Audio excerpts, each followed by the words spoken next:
The church in Raleigh was so quiet you could hear the weight of grief hanging in the air. Rows of dark suits filled the room as Trevor stood at the podium, trying to read from the page in front of him. His voice shook, not the kind people could see, but the kind only a son could feel when saying goodbye to the man who shaped half his life. He cleared his throat, forcing composure. My father was a complicated man, but he... Whispers cut through the silence, soft at first, then spreading like ripples across still water. Trevor frowned. Nobody interrupts a funeral. Nobody whispers at a moment like this. He looked up. Heads were turning toward the back doors. Someone gasped. A woman in the second row covered her mouth. Trevor's grip tightened on the podium. His voice stalled. Then he saw her. Mary. Walking slowly down the aisle, holding the hands of two little boys. Two boys with familiar gray eyes. Two boys who looked like they had walked straight out of his own childhood photos. The air shifted. Not a single person moved. Even the choir breathed differently. Mary kept her chin lifted, steady, protective, her grip firm on the hands of Matthew and Michael. The boys stared around the church with innocent curiosity, unaware of the earthquake their presence had just caused. Trevor's pulse stopped, his throat closed. The microphone nearly slipped from his hand. Those boys, those faces, those eyes, his eyes. Gasps filled the room again, louder this time. Trevor's entire world tilted on its axis. Right in the middle of his father's funeral. There are moments in life that grab you by the collar and force you to face every choice you've ever made. Moments that don't wait for the perfect timing or the perfect setting. Moments that walk straight into the room holding the truth you thought you could outrun. As Trevor stood frozen at the podium, staring at Mary and the two small boys who mirrored him in ways he couldn't deny. Before this story begins, let me say this. I've learned that life doesn't warn you before it changes. My wife gave birth to a healthy baby boy last week, and it reminded me how fragile, beautiful, and surprising life can be. If you believe in stories that teach and heal, hit that subscribe button. It helps us spread messages that matter. Have you ever tried to move forward so fast that you didn't realize your past was still walking behind, waiting for the right second to catch up? Because that's what this moment was. Not just unexpected, not just emotional. A moment that makes a man confront everything he once walked away from. Have you ever loved someone so deeply that the loss of them felt like a sharp breath you never recovered from? Have you ever made a mistake so heavy that even time refused to wash it off completely? In that church, Trevor wasn't a billionaire, a CEO, or a polished public figure. He was a man standing face to face with the consequences of a broken heart. And the children he never knew existed. And on the other side of that aisle, Mary wasn't just an ex-girlfriend. She was the woman who carried what he left behind, the woman who raised two boys alone, the woman who walked into this funeral with the courage she built from scratch. Have you ever wondered what second chances look like? What forgiveness costs? What truth demands? This wasn't just drama. This wasn't just timing. This was life turning the page on its own terms. This was the moment where past decisions and present reality collided in front of an entire congregation, and every person watching, inside that church and behind the screen, felt it. Trevor wasn't the only one shaken. From the front row, his mother slowly rose to her feet. She clutched her chest as she stared at the twins, eyes wide, stunned, trembling in a way that made every guest turn toward her. She blinked once, twice, then whispered so softly that only the people beside her heard it. Those eyes, because she recognized them instantly. A mother always does. Whispers spread across the pews like tiny sparks jumping from one person to the next. Are those his? Is that Mary? Those boys look just like... Confusion tightened the air. Judgment crept into faces. Minds raced faster than anyone could calm. Two ushers exchanged nervous glances, unsure whether to stay still or step forward. They weren't trained for this kind of scene. Not at a funeral, not during a eulogy, not when a family secret walked through the doors with matching sneakers and innocent curiosity. Trevor's mother took a shaky step forward, tears forming in her eyes. Not sadness, not anger, but something deeper, something she hadn't prepared her heart for. Trevor finally moved. One step down from the podium, another and another, until he was fully off the platform. No longer a speaker, no longer a grieving son, but a man walking toward the life he unknowingly abandoned. Every eye in the room followed him. Every breath held steady. Because this wasn't just a reunion. This was the second climax breaking wide open in front of the entire church. The truth was standing on one side of the aisle, and the consequences were standing on the other. With every step Trevor took, one thing became clear. There was no going back from this moment. Not for him, not for Mary, not for the twins, not for anyone watching. When Trevor reached the bottom of the steps, he stopped, halfway between the podium that represented the life everyone thought he had, and the three people who represented the truth he could no longer escape. What would you do if your past walked into the most important moment of your life, holding the very future you never knew you had? Would you freeze the way Trevor did? Would you run? Would you pretend not to understand what was standing right in front of you? Or would you finally face the truth that has been waiting for its moment to speak? Because some doors don't open gently. Some swing so wide they change the air around you. And this moment, right here in the middle of a funeral, is the moment that changed every person connected to Trevor, Mary, and the twins. If life gave you a second chance at the love you lost, would you take it, or would fear win again? Stay with me to the end, because what happens after this moment shaped all their lives in ways nobody in that room could have predicted. And before we continue, welcome back to Mr. Dave's Stories, your home for powerful stories and meaningful life lessons. If you're new, thanks for joining us. Don't forget to subscribe so you never miss a new episode. Now, let's walk back into that church, back into the moment where love, truth, and destiny collided. Before we begin today's story, let me share something real. Life has a way of teaching us lessons long before we realize we're students, and every story here carries a piece of that truth. If you believe in learning through the journeys of others, go ahead and subscribe. Join a family that grows through stories, one chapter at a time. Durham had a way of holding heat like it was personal. That afternoon, the air pressed against the small townhouse walls with the kind of humid determination only North Carolina summers understood. Inside the kitchen, Mary stood over a pot of collard greens that hissed and popped like they had an attitude problem of their own. She fanned the steam away with one hand and muttered under her breath, "I swear, if these greens don't behave, they can go straight to the trash." Her voice carried the familiar rhythm of a woman who always found humor in everyday struggle. Her curls were tied back, loose strands sticking to her forehead. Her cheeks glowed, not with makeup, but with the warmth from the stove and the effort of juggling work, cooking, and keeping her life steady in a world that rarely slowed down for anybody. Behind her, Trevor sighed. Again, not a soft sigh. Not one of those casual exhales people do after a long day. No, this was the kind of sound that weighed down a room. Mary stopped stirring. She didn't turn around right away. She just let the spoon rest against the pot while her eyes narrowed slightly. "That's the third time, Trevor," she said calmly. "If you sigh one more time, the wall might pack its things and leave." Normally that would have made him chuckle. He always claimed Mary could find a joke in a fire drill. But today, he didn't laugh, didn't smile, didn't breathe in that slow, appreciative way he used to when watching her cook. Trevor stood a few steps behind her, hands in his pockets, shoulders stiff under the clean lines of a dress shirt. 40 years old, polished as always, like the world had trained him from childhood to never let a wrinkle settle. His posture usually carried confidence, but today something sagged inside him. Something he couldn't hide, no matter how expensive the shirt was. Mary finally turned, leaning her hip against the counter with an easy stance that masked her concern. "All right," she said quietly. "What is it?" Trevor swallowed, eyes shifting away like he was trying to find the right place to drop a truth he didn't want to speak. "Mary, we need to talk." Every woman knows those words, the way they slide into a room and steal the air, the way they turn every heartbeat into a warning. Mary crossed her arms. "Oh, great. We need to talk," my favorite opening line. He didn't smile at that either. Strike two. "What's wrong?" she asked, her tone no longer playful. Trevor walked to the small kitchen table and sat down, elbows on his knees, fingers laced. Mary watched him, really watched him, and felt something heavy forming in her chest. The distance in his eyes wasn't random. It wasn't temporary.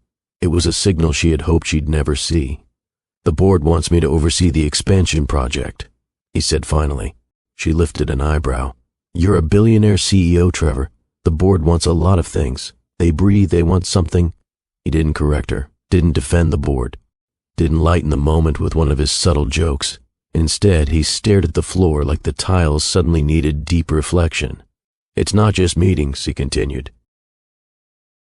It's relocation, a long-term one. Mary blinked. Relocation? To where? He shook his head. It doesn't matter. Yes, it does, she countered. Where are you going? Trevor hesitated. Out of state, maybe out of the country at times. It's complicated.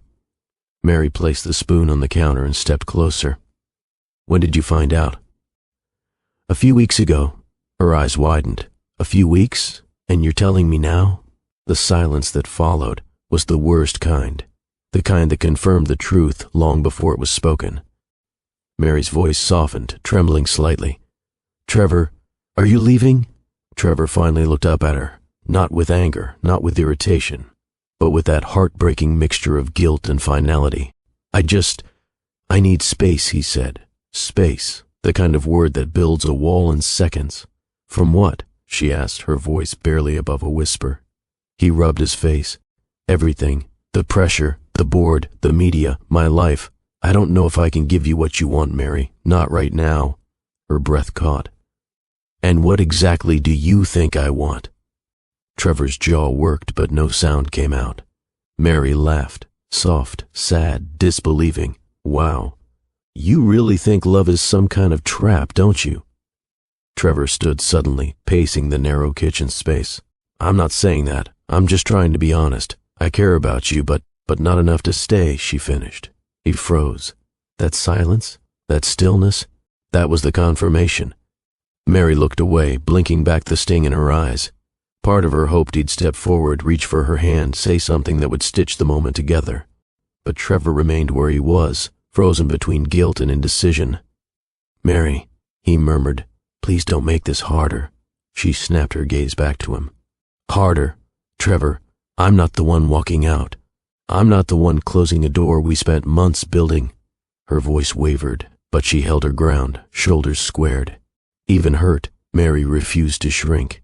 He moved toward the door, slowly, like every step carried the weight of a bad choice he didn't know how to avoid. Mary's arms dropped to her sides. So that's it? She asked. You're really going? Trevor paused. His eyes softened for the briefest moment, one last flicker of what they once shared. I'm sorry, he whispered. Yeah, she replied. Me too. He opened the door, and like a final insult to the moment, the humid Durham air rushed in behind him. Trevor stepped out, closed the door quietly, didn't look back. Mary stood there long after the quiet settled. The collard greens started burning behind her, filling the kitchen with the sharp smell of something left unattended, something that once had promised but had been abandoned too soon. She turned the stove off mechanically, her movements slow and heavy. She pressed both hands against the edge of the counter, bowing her head as her breath struggled to steady itself. The house felt smaller without him. The air felt thicker. Her heart felt cracked in places she didn't know existed. But even in that silence, even in that pain, one truth lingered in her spirit. Mary would rebuild. Not for Trevor, not for the relationship that just ended, but for herself. She inhaled deeply, wiped her eyes, and whispered, All right, girl, breathe. And she did. She stood up straighter, closed the pot, opened the window, and let the warm Durham air carry out the smoke. Mary was alone now, but she wasn't broken. Not yet, not ever. For 2 weeks after Trevor walked out of that Durham townhouse, the walls felt too quiet. Not peaceful, quiet in the way a room gets after a storm breaks something and leaves scattered pieces behind. Mary moved through her days with that same strength people in Durham recognized in her, the kind built from community, church aunties, long work hours, and the stubbornness of a woman who refused to let heartbreak rewrite her entire identity. But grief has sneaky ways of showing up. It was in the way her laughter came out slower, in the way she stared longer at the ceiling at night, in the way she cooked dinner like she was trying to outrun her thoughts. The collard greens incident should have been a warning. Things were slipping inside her, even if she held everything together on the outside. Still, she pushed forward, until her body decided it had some news of its own. It was a Thursday morning when Mary first felt something strange, She woke up early like always, tied her hair up, slipped on her house sandals, and walked to the kitchen. She flicked on the coffee maker, her morning ritual since college, and waited for the smell to fill the room. Except today the smell hit her wrong. Not "I need fresh beans" wrong. Not "this batch is burnt" wrong. No, Mary gagged. She actually gagged. She backed away from the counter like the coffee was plotting against her. She fanned the air, coughing. What in the world? She opened the window, but the breeze only carried the smell back in like the coffee had a personal vendetta. Her hand on her chest, she whispered incredulously, "Are you serious right now?" She tried again, brought the steaming mug close to her nose. Her stomach lurched. "Oh, absolutely not," she said, slamming the mug down. "Now I know something is off." Mary loved coffee. Coffee was her morning boyfriend. Coffee was the only thing that understood her schedule. For her to gag at it? Unacceptable. She leaned on the counter, breathing slowly, staring at the mug like it owed her an explanation. "Okay, body. What are you trying to say?" She pressed a hand to her stomach, then immediately shook her head. Nope, not today. Not me." But the thought planted itself anyway. Mary grabbed her purse and headed out, walking faster than she intended. The morning sun was warm, the sidewalks buzzing lightly with Durham's early risers, but she walked with tunnel vision. She passed the corner store, the bus stop, the bakery that smelled like home, and walked straight into the nearest pharmacy like a woman on a mission. She didn't browse, she didn't stall, she didn't blink. She walked to the aisle with the pregnancy tests, grabbed one, then grabbed another, because she wasn't doing this twice, and marched straight to the counter. The cashier, an older black man with gentle eyes, raised a brow. "You all right, sweetheart?" Mary forced a smile. "Ask me again in 10 minutes. He chuckled as she paid and hurried out, not interested in conversation, jokes, or small talk, not when her stomach felt like it had secrets. Back home, Mary didn't even take her sandals off. She dropped her purse, marched to the bathroom, tore open the box with the passion of a woman who needed answers, and followed the instructions with trembling hands. She set the test down on a counter. She paced, back and forth, back and forth, back and forth again. Okay, Mary, breathe. It's probably stress. Stress does things. Stress makes people forget stuff. Stress makes you gag. Stress makes... The test beeped. She froze. She turned slowly as if speed might change the result. 2 pink lines. 2. Mary blinked. She blinked again. She leaned forward, squinting like her vision might be lying to her. She picked up the box, read the instructions, looked at the test, looked at the box, looked at the test again. Oh no, she whispered. "Oh, so this is what we're doing today." She sat on the edge of the bathtub dramatically, one hand over her mouth. No, I cannot." Her breath shook. "Be pregnant. This is not happening. I just got my heart broken. I don't have time for plot twists. This is not the time, Lord." But the test stared back with 2 bold, undeniable lines. Pregnant. She was pregnant. Mary stood abruptly, pacing again. This man left me with collard greens burning on the stove and a surprise inside my stomach. Lord, help us. She pressed her hands against her cheeks, then against her stomach, then back to her cheeks. "All right," she whispered softly, still stunned. "Okay, all right. If you're in there, you're in there. We're doing this." The next day, Mary went to the same clinic where she volunteered on weekends. She trusted the nurses, trusted the staff, trusted the energy of the place. When she checked in, the nurse gave her a warm smile. "You look a little overwhelmed. That obvious?" The nurse chuckled. "Sweetheart, you walked in holding your purse like it contained classified documents, so yes." Mary sighed. "Just hoping everything is okay." 5 minutes later, she was lying on the examination table, shirt lifted, the cold gel making her flinch. The nurse moved the wand across her belly, eyes focused on the monitor. Mary tapped her foot nervously. "If I stop breathing, just poke me." "You're fine," the nurse said with a gentle laugh. But then, the nurse's expression shifted, a curious squint, a slight head tilt, a soft exhale. Mary sat up instantly. "Hey, no. Don't do that." "What does that mean?" The nurse repositioned the wand. "Everything looks perfectly healthy. Okay, so why the detective face?" "Well," the nurse adjusted the screen. "You're not having one baby." Mary's stomach dropped. "Come again?" The nurse turned the monitor toward her. 2 fluttering heartbeats. Two tiny beings sharing one space. "Mary, you're having twins." Silence. Then, Mary slapped both hands over her mouth and screamed into them like she was trying not to disturb the building. The nurse jumped slightly. "Take a breath." Mary stood up, sat down, stood up again, sat back down. Twins? Two humans? Two babies? Oh no, one baby was already a life adjustment, but two? At once? "They're beautiful," the nurse said warmly. "I'm sure they are," Mary gasped. "But do you know who their father is? A whole billionaire CEO with commitment issues. And I'm over here carrying two of his children. I need a moment. Actually, I need a week." The nurse patted her shoulder gently. "You're going to be fine. Better than fine." Mary looked again at the screen. Two lives, two heartbeats, two futures tied to hers. Her panic softened into something else, something awe-filled and terrifying and incredible all at once. She whispered, "Okay, babies, I hear you." That evening, Mary sat on her couch, the ultrasound photo in her hands. She stared at the tiny shapes, her children, feeling the weight of everything shift under her ribs. She thought about Trevor, his size, his hesitation, his retreat from their life. She pictured him receiving news like this, two babies on the way, and imagined every possible outcome. Would he panic? Would he run again? Would she become nothing more than an obligation in his eyes? She rubbed her forehead. "I can't do that to myself," she whispered. She set the phone beside her on the cushion, picked it up, put it down, picked it up again. Every time she tried to scroll to Trevor's number, something inside her tightened. Not anger, not revenge, just survival. She placed the phone face down on the coffee table. "Not today," she murmured. "Not yet. I need time. And these babies need me steady." She pressed the ultrasound photo to her chest. "All right, my loves," she whispered softly. "It's just us right now. We're going to figure this out. Together." Outside, Durham's night hummed with the sound of cars, crickets, and the soft resilience of a city that raised people to stand on broken days. Mary leaned back, inhaling deeply. Two babies, a new path, a life she never expected. But she wasn't calling Trevor. Not tonight, not tomorrow. Not until she knew her heart and her future children wouldn't be hurt again.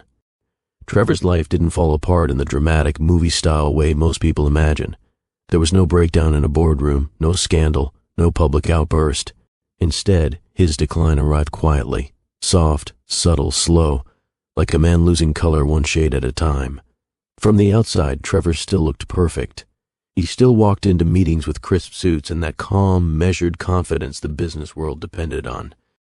Investors still trusted him. His board still admired him.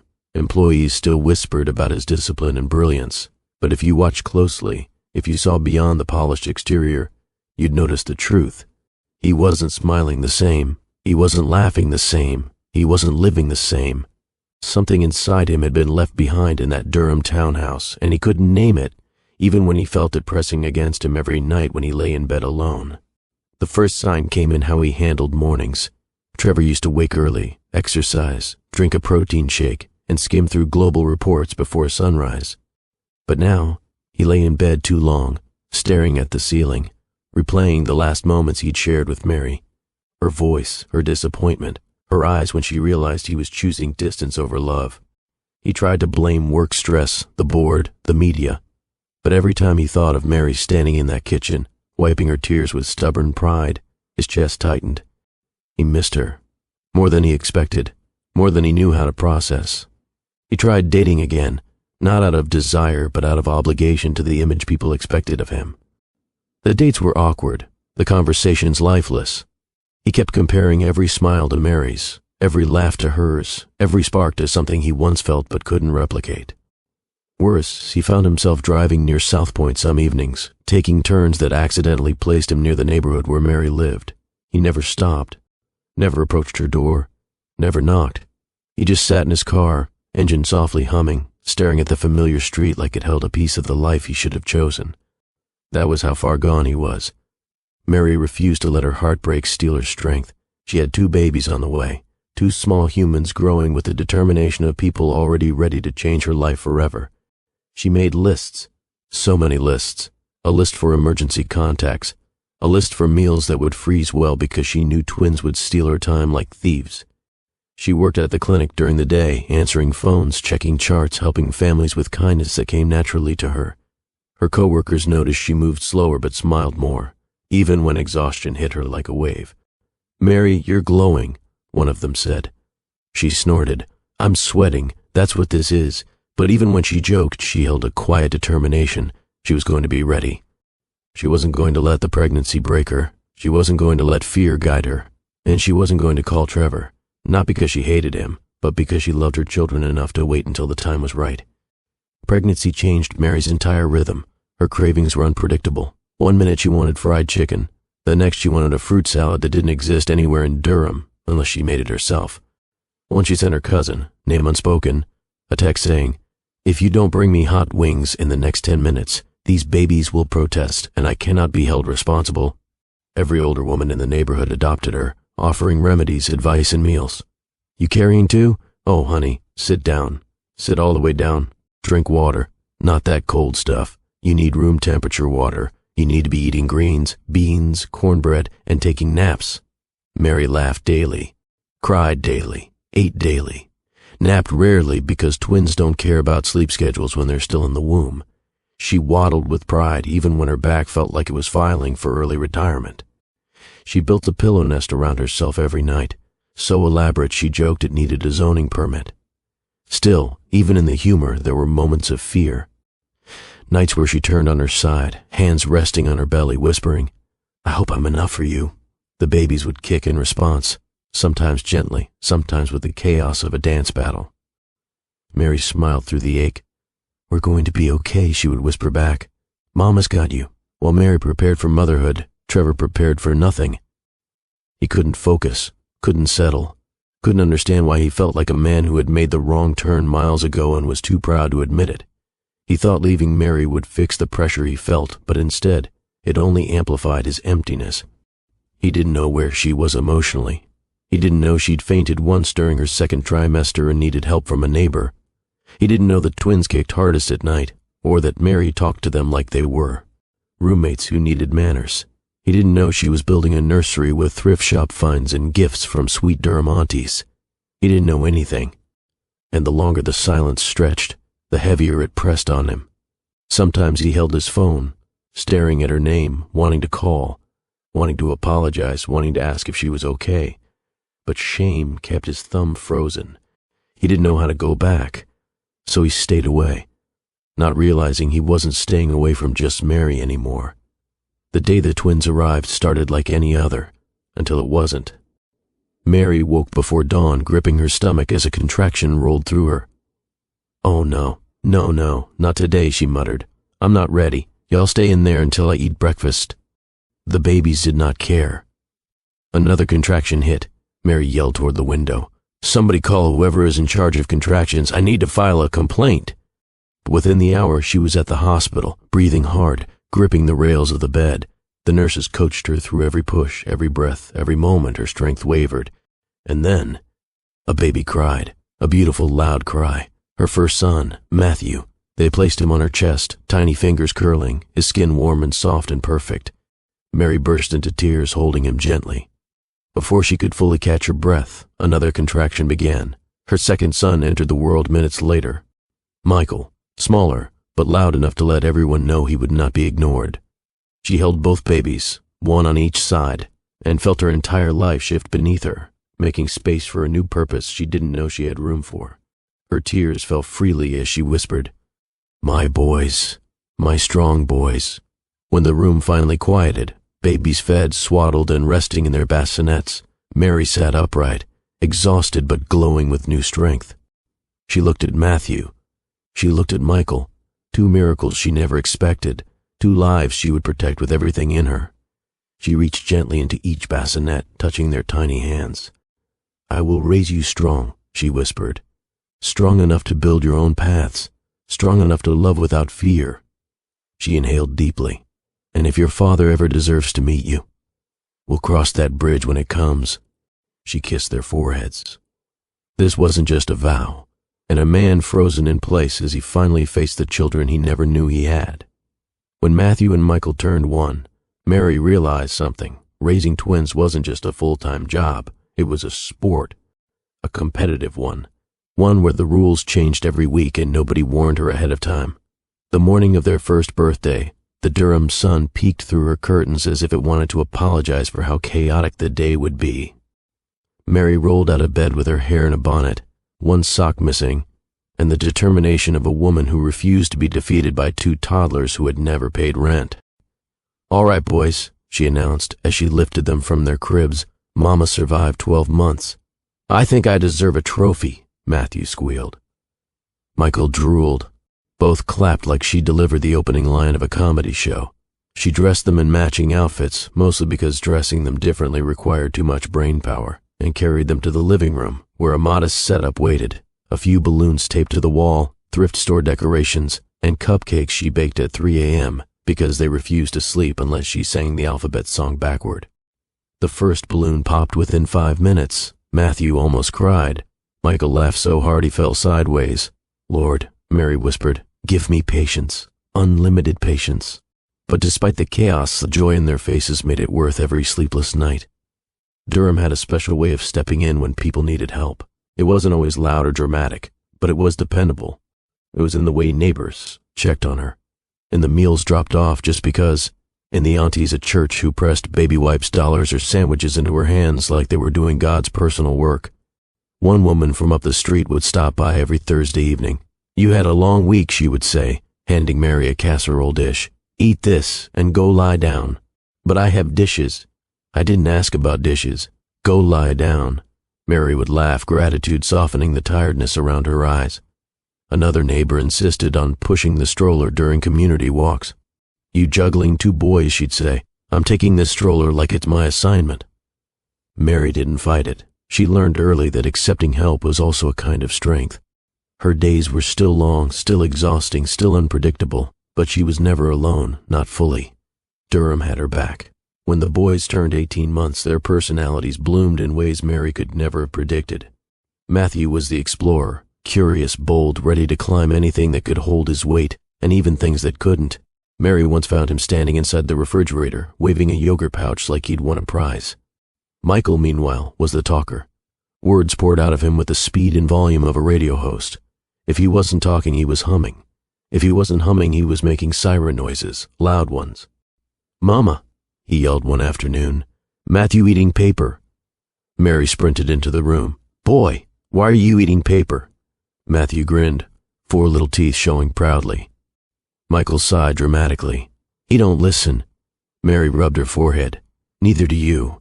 But even with all the chaos, they were good boys, full of life, full of giggles, full of energy that drained her knees daily. She clung to the sweet moments, the way they hugged each other after nap time, the way they kissed her cheek without being asked, the way they followed her around the house like two chubby shadows. They were her joy, her purpose, her strength, even when they triple-teamed her sanity. As they grew older, people naturally asked questions. So where's their father? Does he visit? How come they have those silver eyes? That's not common around here. Mary always smiled politely and offered the same answer. It's complicated. She never lied. She just never explained. Partly because the boys were too young. Partly because she wasn't ready to open that door. Partly because she didn't know what Trevor would do or say if he learned the truth too early. The community didn't push her. They saw how hard she worked, how sweet the boys were, how stable her home remained. They respected her boundaries. But every time someone pointed out the twins' unusual eye color, Mary felt a little twist inside her, a reminder that she wasn't raising just any 2 boys. She was raising Trevor's sons, and sooner or later the world would force questions she couldn't dodge. When the boys turned 3, everything changed. 3-year-olds are curious, bold, and unfiltered. They don't whisper, they don't sugarcoat, they don't mind their business. They ask every question that crosses their minds, especially the ones parents aren't ready for. It started in small ways. One day, Matthew stared at a picture book with a drawing of a family, a mother, father, and child. He tapped the father, then tapped the mother, then tapped the child. "Mama?" he asked slowly. "Why we don't got that?" Mary froze. "That?" He pointed to the father again. "That," she inhaled gently. "Baby, families come in different shapes." Matthew nodded thoughtfully, then asked, "Can ours have a daddy too?" Mary felt her heart squeeze. "We'll talk about it later, sweetheart." later turned out to be sooner than she wanted. At the playground one afternoon, another child looked at Matthew and said, "Your eyes look like my uncle's." Matthew blinked. "My uncle? You got an uncle?" Michael asked, confused. Matthew shrugged. "Maybe?" Mary intervened quickly. "All right, boys, juice time." But the questions kept coming. Michael once pointed at Mary's reflection in a window. "Mama, how come we don't look like you?" Mary froze. "You look like me in lots of ways," she said gently. "But our eyes," Michael insisted. "Why they different?" She touched his cheek softly. "Some kids look like their mama. Some look like their daddy." He nodded slowly. "So, where he at?" Mary swallowed hard. "That's a big conversation. Not today." But the boys were smart, growing, and soon they would notice even more. 3 years in, Mary was stronger than she had ever been, physically tired but emotionally grounded. Her household ran on love, discipline, community support, and a routine that revolved around 2 active boys who woke up every day ready to make new decisions she never approved. The questions she avoided were getting louder, more direct, more pointed. She felt it in her spirit. The truth was coming toward her step by step, month by month. And fate? Fate was patient. Fate was watching. Fate was preparing the next chapter whether she wanted it or not. The boys were noticing. The world around them was noticing. And soon, Trevor would notice too. Trevor Levington was a man whose world looked perfect, on paper, the kind of man newspapers profiled, investors trusted, and young entrepreneurs studied like a formula for success. He stood tall in every boardroom, shook hands with confidence, and sat at the head of a company that kept climbing in value with every fiscal quarter. But success is loud, and emptiness is quiet. People applauded his achievements, but nobody noticed how hollow his eyes had become, how his shoulders sagged at the end of the day, how he lingered in his penthouse longer than necessary because going home meant facing the quiet he had created. Trevor didn't fall apart. He faded inward, and nobody saw it, not really. It began with little things. He couldn't walk past certain songs without feeling a pinch in his chest, songs Mary used to hum while cooking, songs she danced to in the kitchen when she thought he wasn't watching. He'd catch himself reaching for his phone when something funny happened at work, ready to text her, only to stop once his thumb hovered over her name. He'd close the phone, place it on the desk, rub his temples, remind himself that he was the one who walked away. His assistant once asked if he was feeling all right. "I'm fine," he replied. It was the easiest lie he ever told. At night, when he returned to his penthouse, the silence pressed against him. He used to enjoy quiet, used to crave it after long meetings and public appearances. But now, the quiet seemed to echo, especially when he stood at the window and let his mind drift back to Durham, to a kitchen filled with steam, to Mary's soft laugh, to how she stood with her hands on her hips whenever he pretended not to hear her call his name. He missed her. He missed the version of himself that existed around her, less rigid, less guarded, more human. Guilt wasn't something he could solve with a business plan or delegate to someone else. It lived under his ribs, pulsing with every memory he refused to face fully. Work became his escape, but also his punishment. He filled his calendar so tightly that his assistant once joked he needed 2 of himself to keep up. He didn't laugh. He traveled often. Chicago 1 week, New York the next, Los Angeles after that. Meetings, panels, strategic reviews, anything that kept him too busy to think. But thinking happens anyway. On planes, he stared out the window and wondered what Mary was doing at that exact moment. In hotels, he wondered if she was still in that townhouse. During conferences, he wondered if she was happy. He wondered too much, and he worked even harder to drown those thoughts. But the more he achieved professionally, the sharper the emptiness felt. He'd sign a major partnership deal. People shook his hand, reporters snapped pictures, his team celebrated, and all he felt was a quiet, dull ache. It didn't make sense to him. He had everything most people wanted, yet he felt like he'd traded something priceless for something that didn't hold him together anymore. The business world praised him, a visionary, a leader, a strategic genius, a disciplined CEO. Trevor listened to these compliments like someone standing behind glass. He could hear them, but they didn't reach him.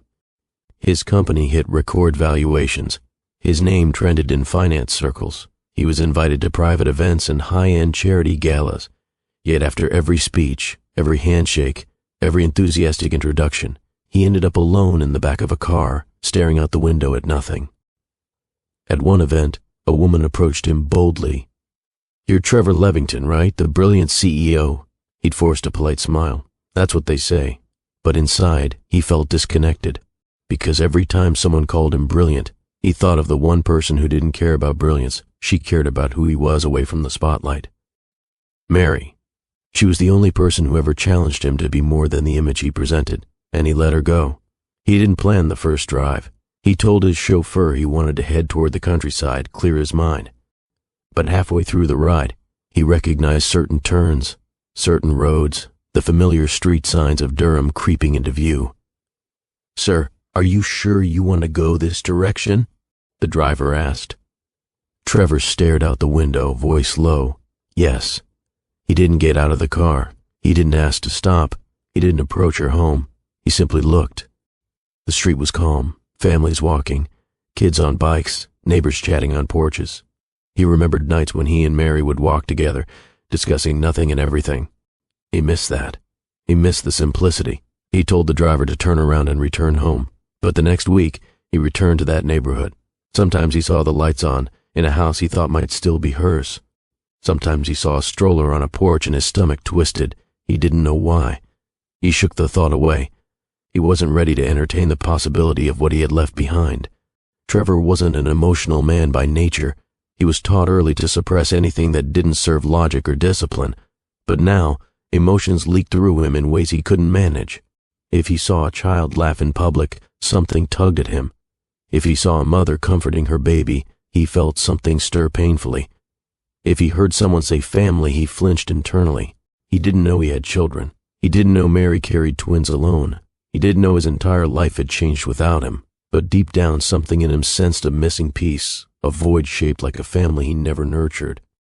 Sometimes he sat in his office after hours, staring at a blank document on his laptop, unable to type a single word. His assistant knocked one evening. "Long day?" He nodded. "Something like that. Anything I can help with?" Trevor closed the laptop. "No, not this." She left. He sat in the dark office, staring at the skyline. He was surrounded by everything he had worked for, yet felt like a man who had nothing that mattered. Trevor didn't believe in fate. Not really. He believed in numbers, strategy, research, and well-planned execution. Fate was for people who relied on coincidence. He relied on logic, but life didn't care about his rules, because every day that passed, tiny choices were repositioning him and Mary like two magnets slowly drifting toward a collision. Mary noticed the twins' questions growing sharper. Trevor noticed his emptiness growing heavier. Mary was preparing for a difficult truth. Trevor was preparing for something he didn't have words for yet.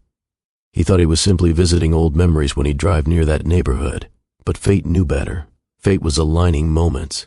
Fate was tightening the distance. Fate was watching the three boys growing into themselves just miles away from a man who had no idea he shared their blood. Trevor stepped onto his balcony one evening, sipping water, staring into the night sky.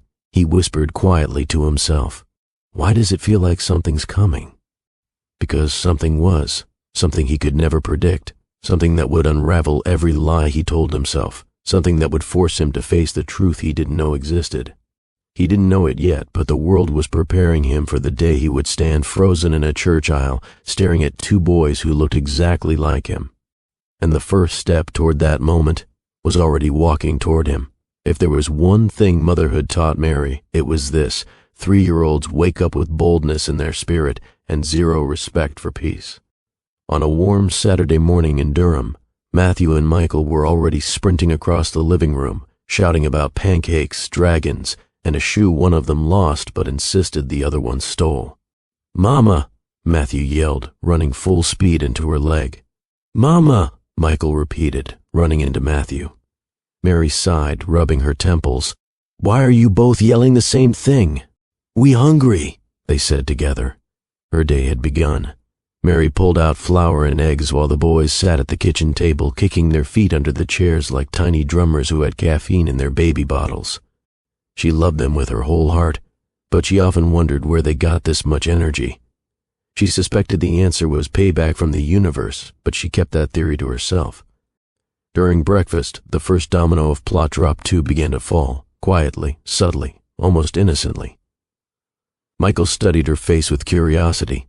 "Mama," he said, "how come our eyes shiny?" "Shiny?" Mary repeated. "Yeah." He pointed at his brother. "His eyes shiny too." Mary smiled softly. "They're just your eyes, sweetheart." But Matthew shook his head. "No, they different. People say it all the time." Mary felt a pinch in her chest. It wasn't the first time someone pointed out the twins' unusual eye color, the same rare silver gray that Trevor had. She always brushed it away with humor, but now the boys were old enough to observe patterns. She didn't answer, not yet, and fate didn't give her time to think, because the next domino fell later that afternoon. Taking toddlers to eat in public was always an act of courage, and Mary prayed silently as she carried the boys into a small family-owned diner that smelled like waffles and good intentions. Matthew and Michael sat in their booster seats, swinging their legs wildly. "What do y'all want?" Mary asked, pulling menus closer. "Pancakes," Matthew said. "Big ones," Michael added. "Face cakes," Matthew yelled suddenly. Michael slapped the table. "Face cakes." The entire diner turned. Mary blinked. "What did you call them?" "Pancakes for our faces," Matthew explained. "So they big like our faces." "You mean," Mary sighed, "pancakes the size of your faces?" "Yes, face cakes." Mary placed her forehead on the table for a moment. "I should have stayed home." Their server laughed kindly. "I'll bring them the face cakes." Mary nodded in surrender. "Thank you. God bless you." While waiting for their food, the twins waved at everyone who looked in their direction. Durham folks adored them. Two adorable boys with big personalities and smiles bright enough to start their own weather system. But then, a woman walking by paused, staring at them. "Oh my goodness," she said warmly. "Those eyes! Where'd they get those beautiful eyes?" Mary's heart thumped. Before she could answer, the woman continued, "You sure their daddy ain't a model or something? Because those eyes look like—" Mary coughed loudly. "Face cakes are coming soon, very soon." The woman blinked, confused, then walked on. But something had shifted. Matthew leaned closer. "Mama, why everybody talk about our eyes?" Mary forced a smile. "Because they're beautiful. But why they not look like your eyes?" he pressed. Michael nodded. "Yeah, our eyes don't match." Mary inhaled slowly. "Some kids look like their mama. Some look like their daddy." Michael frowned. "Where he at?" Mary swallowed. "That's a long story." The twins didn't understand, but the question didn't go away. It lingered in the air like a warning. She tried to brush it off. She tried to keep the day light, but fate had already rolled the ball forward. Driving home from the diner, the boys continued chanting face cakes, until Mary threatened to take away cartoons for an entire week. Silence followed immediately, but it didn't last. As they drove onto the highway, Matthew suddenly gasped so loudly that Mary almost swerved. "Mama, stop the car!" "No," Mary said instantly. "Children don't yell stop the car unless they are on fire." Michael pressed his face to the window. "Look." Mary followed his gaze and felt her stomach collapse. There, towering above the highway, was a massive billboard featuring Trevor. His company advertisement, the same eyes staring back at her from the back seat every day. "Mama," Matthew whispered, breathless, "why that man look like us?" Michael leaned forward. "Yeah, he got our shiny eyes." Mary gripped the steering wheel. He just someone from—" "Mama," Matthew interrupted, "you lying." Mary turned sharply in her seat. "Excuse me?" Michael crossed his arms. "Last time you said people don't look like us, but he do." Matthew added, "You said no one got our eyes, but he do." Mary opened her mouth, closed it, opened it again, then shut it fully. She didn't have an answer that wouldn't change their world. "We'll talk later," she finally said. "No," Matthew whispered, "we see it now." Her heart cracked. The boys were too observant, too sharp, too honest. Her quiet secret, the one she protected for 3 years, was now dangling above them on a giant billboard. Trevor's face stretched across the sky. Trevor's eyes staring straight at her son's. She pressed the gas pedal gently. We're going home, but the questions followed them. All the way inside the house, all the way into bedtime routines, all the way into her dreams. That night, after the boys fell asleep, Mary sat on the edge of her bed with both hands covering her face. Her heart thudded painfully. The billboard image replayed in her mind. The twins' innocent questions echoed like a song she couldn't stop. She had planned to wait, to decide carefully, to protect them until her heart felt ready. But fate didn't care about her timing. She whispered into the quiet, "It's happening too fast." And she was right. The next domino was already moving. In 2 weeks, Durham would hold its annual community charity event, one she planned to attend with the twins. A place full of families, full of cameras, full of people, and also full of sponsors, including Trevor's company. Mary didn't know he was scheduled to give a speech. Trevor didn't know she would be in the crowd. The twins didn't know their lives were about to shift forever. All Mary knew was this: something big was coming. Something she couldn't outrun. It was charging at her. And the charity event would be the collision point.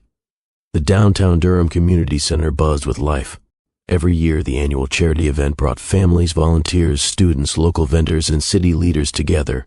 Today, the air carried music, laughter, children's voices, and the scent of warm funnel cakes drifting across the plaza. Mary arrived holding Matthew's hand while Michael clung to her other side, both boys bouncing with excitement the moment they spotted balloons arching over the entrance. "Mama, look! Blue balloons!" Matthew shouted. Michael corrected him immediately. "They teal." "No, blue. Teal," Mary inhaled. "Boys, we are not fighting over balloon shades today." They skipped ahead, still debating colors. Mary smiled to herself, unaware that fate had timed this moment with surgical precision. Trevor was already inside. The organizers guided Trevor toward the raised platform at the center of the event. As one of the major donors, he was asked to give a short speech, something inspirational, something warm, something that would make the crowd feel connected to the cause. Trevor wasn't in the mood, but he stepped onto the stage, adjusted the microphone, and faced the crowd. His crisp suit contrasted with the casual, joyful energy around him. He cleared his throat. "Thank you all for coming today. Our community thrives because of your dedication." He paused as the wind pushed gently across the plaza. "And because you believe in building something that lasts." People nodded. Cameras flashed. Kids fidgeted. He continued speaking, but internally he felt nothing. The words left his mouth mechanically. A part of him scanned the crowd subconsciously, a habit he picked up after months of quiet longing he didn't like to admit. He didn't expect to find anything. Until fate delivered a 3-year-old missile straight at the stage. Mary had stopped for a moment to tie Michael's shoe, and Matthew spotted something rolling across the pavement. A bright red ball, his weakness. "Mama, I get it." Before she could blink, he slipped from her grip and darted toward the ball, weaving between adults like a tiny athlete. "Matthew!" Mary shouted, grabbing Michael's arm and running after him. But Matthew was too fast. He scooped up the ball and bumped his small shoulder against the stage rail. Trevor saw the motion from the corner of his eye and instinctively stepped down, abandoning the microphone mid-sentence. "I got it," he told security as he approached the child. He crouched. "Hey, buddy, you okay?" Matthew froze, those silver eyes, Trevor's eyes, blinking up at him. Trevor felt something slam into his chest, not a thought, a recognition, raw, immediate, undeniable.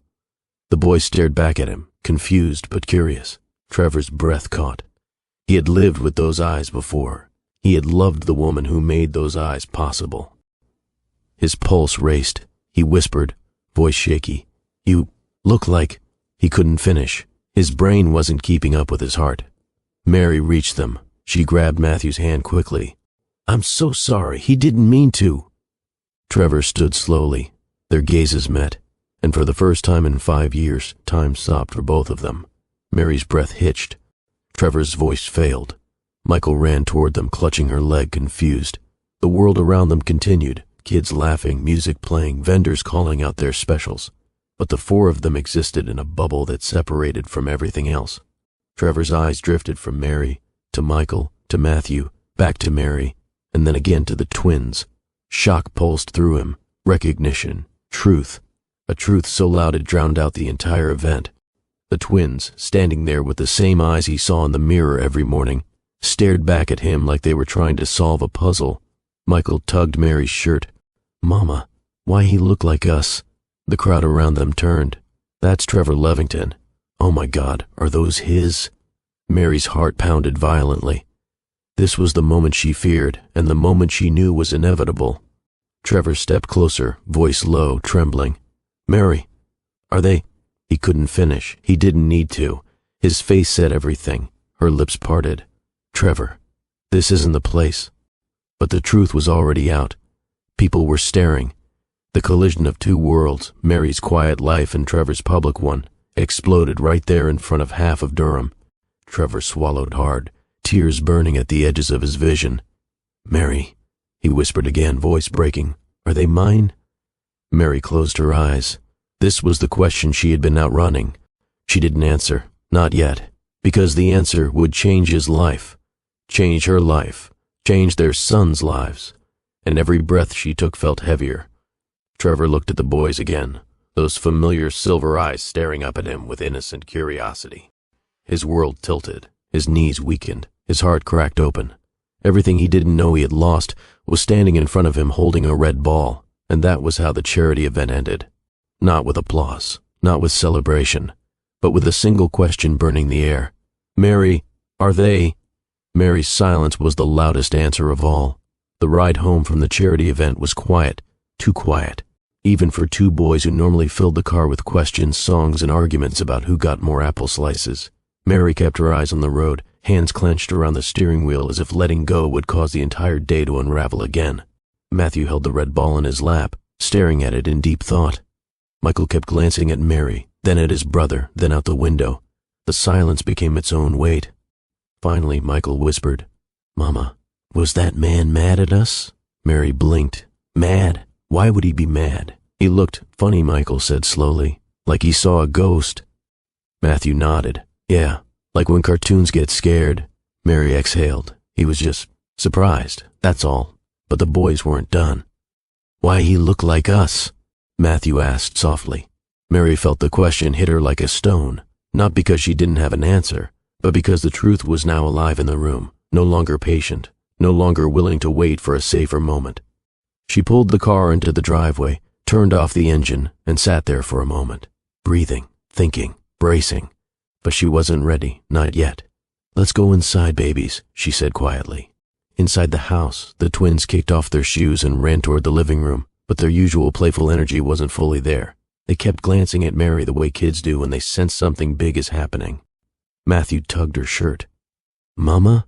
Yes, baby? That man, he know you?" Mary swallowed. "Yes. Why you no tell us?" Michael asked. Her chest tightened. "Because it wasn't time."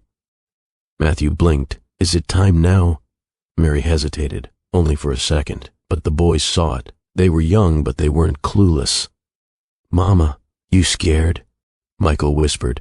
Mary kneeled in front of them, one hand on each of their small shoulders.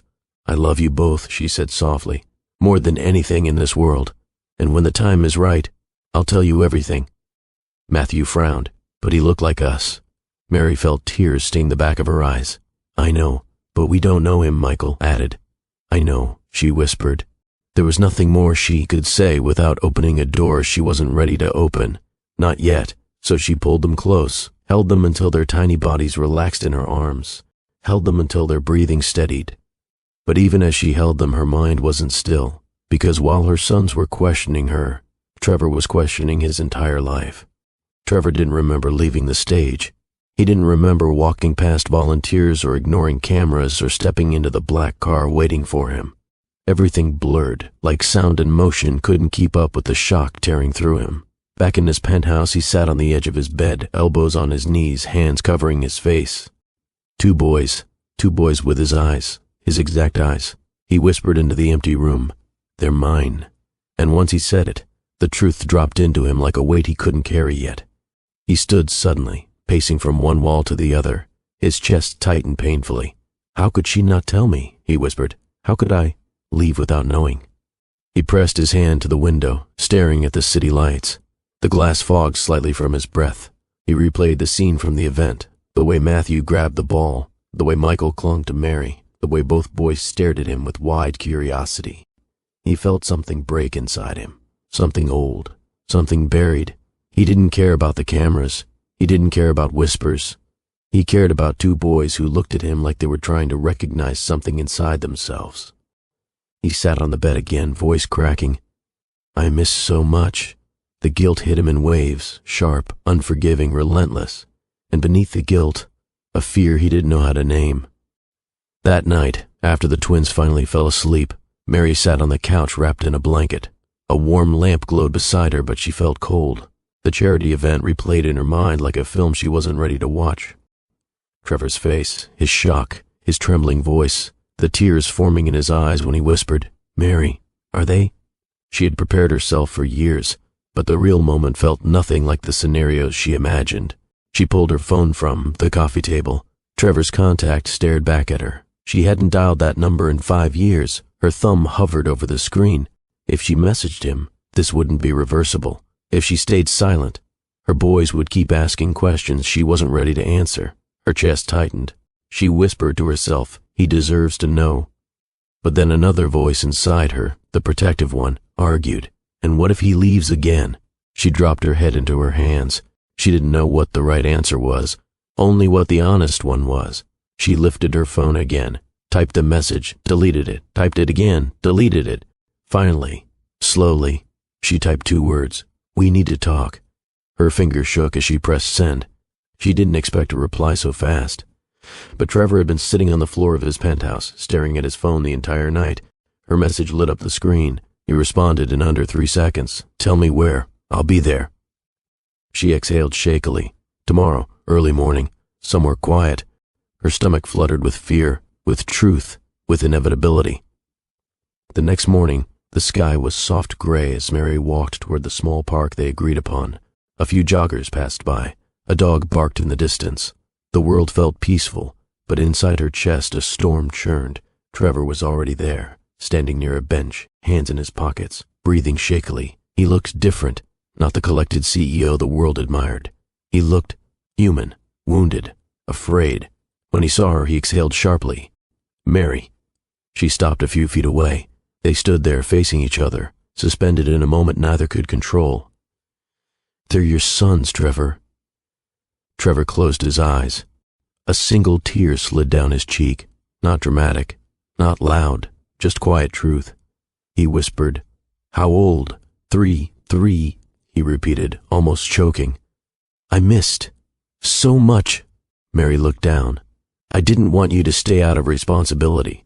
I wanted you to stay because you wanted us." Trevor's expression fractured. "I would have stayed," he whispered. "If I had known." "Mary, I swear." "I know," she said softly, "but we can't redo the past." He nodded slowly. What are their names?" he asked. "Matthew and Michael." He closed his eyes again, repeating the names in his mind like a prayer. "Do they know about me?" he asked carefully. "No," she whispered. "Not fully." Trevor took a shaky breath. "Can I meet them?" Mary hesitated, not because she wanted to hurt him, because she needed to protect 2 little boys who trusted her with their world. She nodded once, soft, slow, real. "Yes." Trevor's breath trembled with relief and fear. "When?" he asked.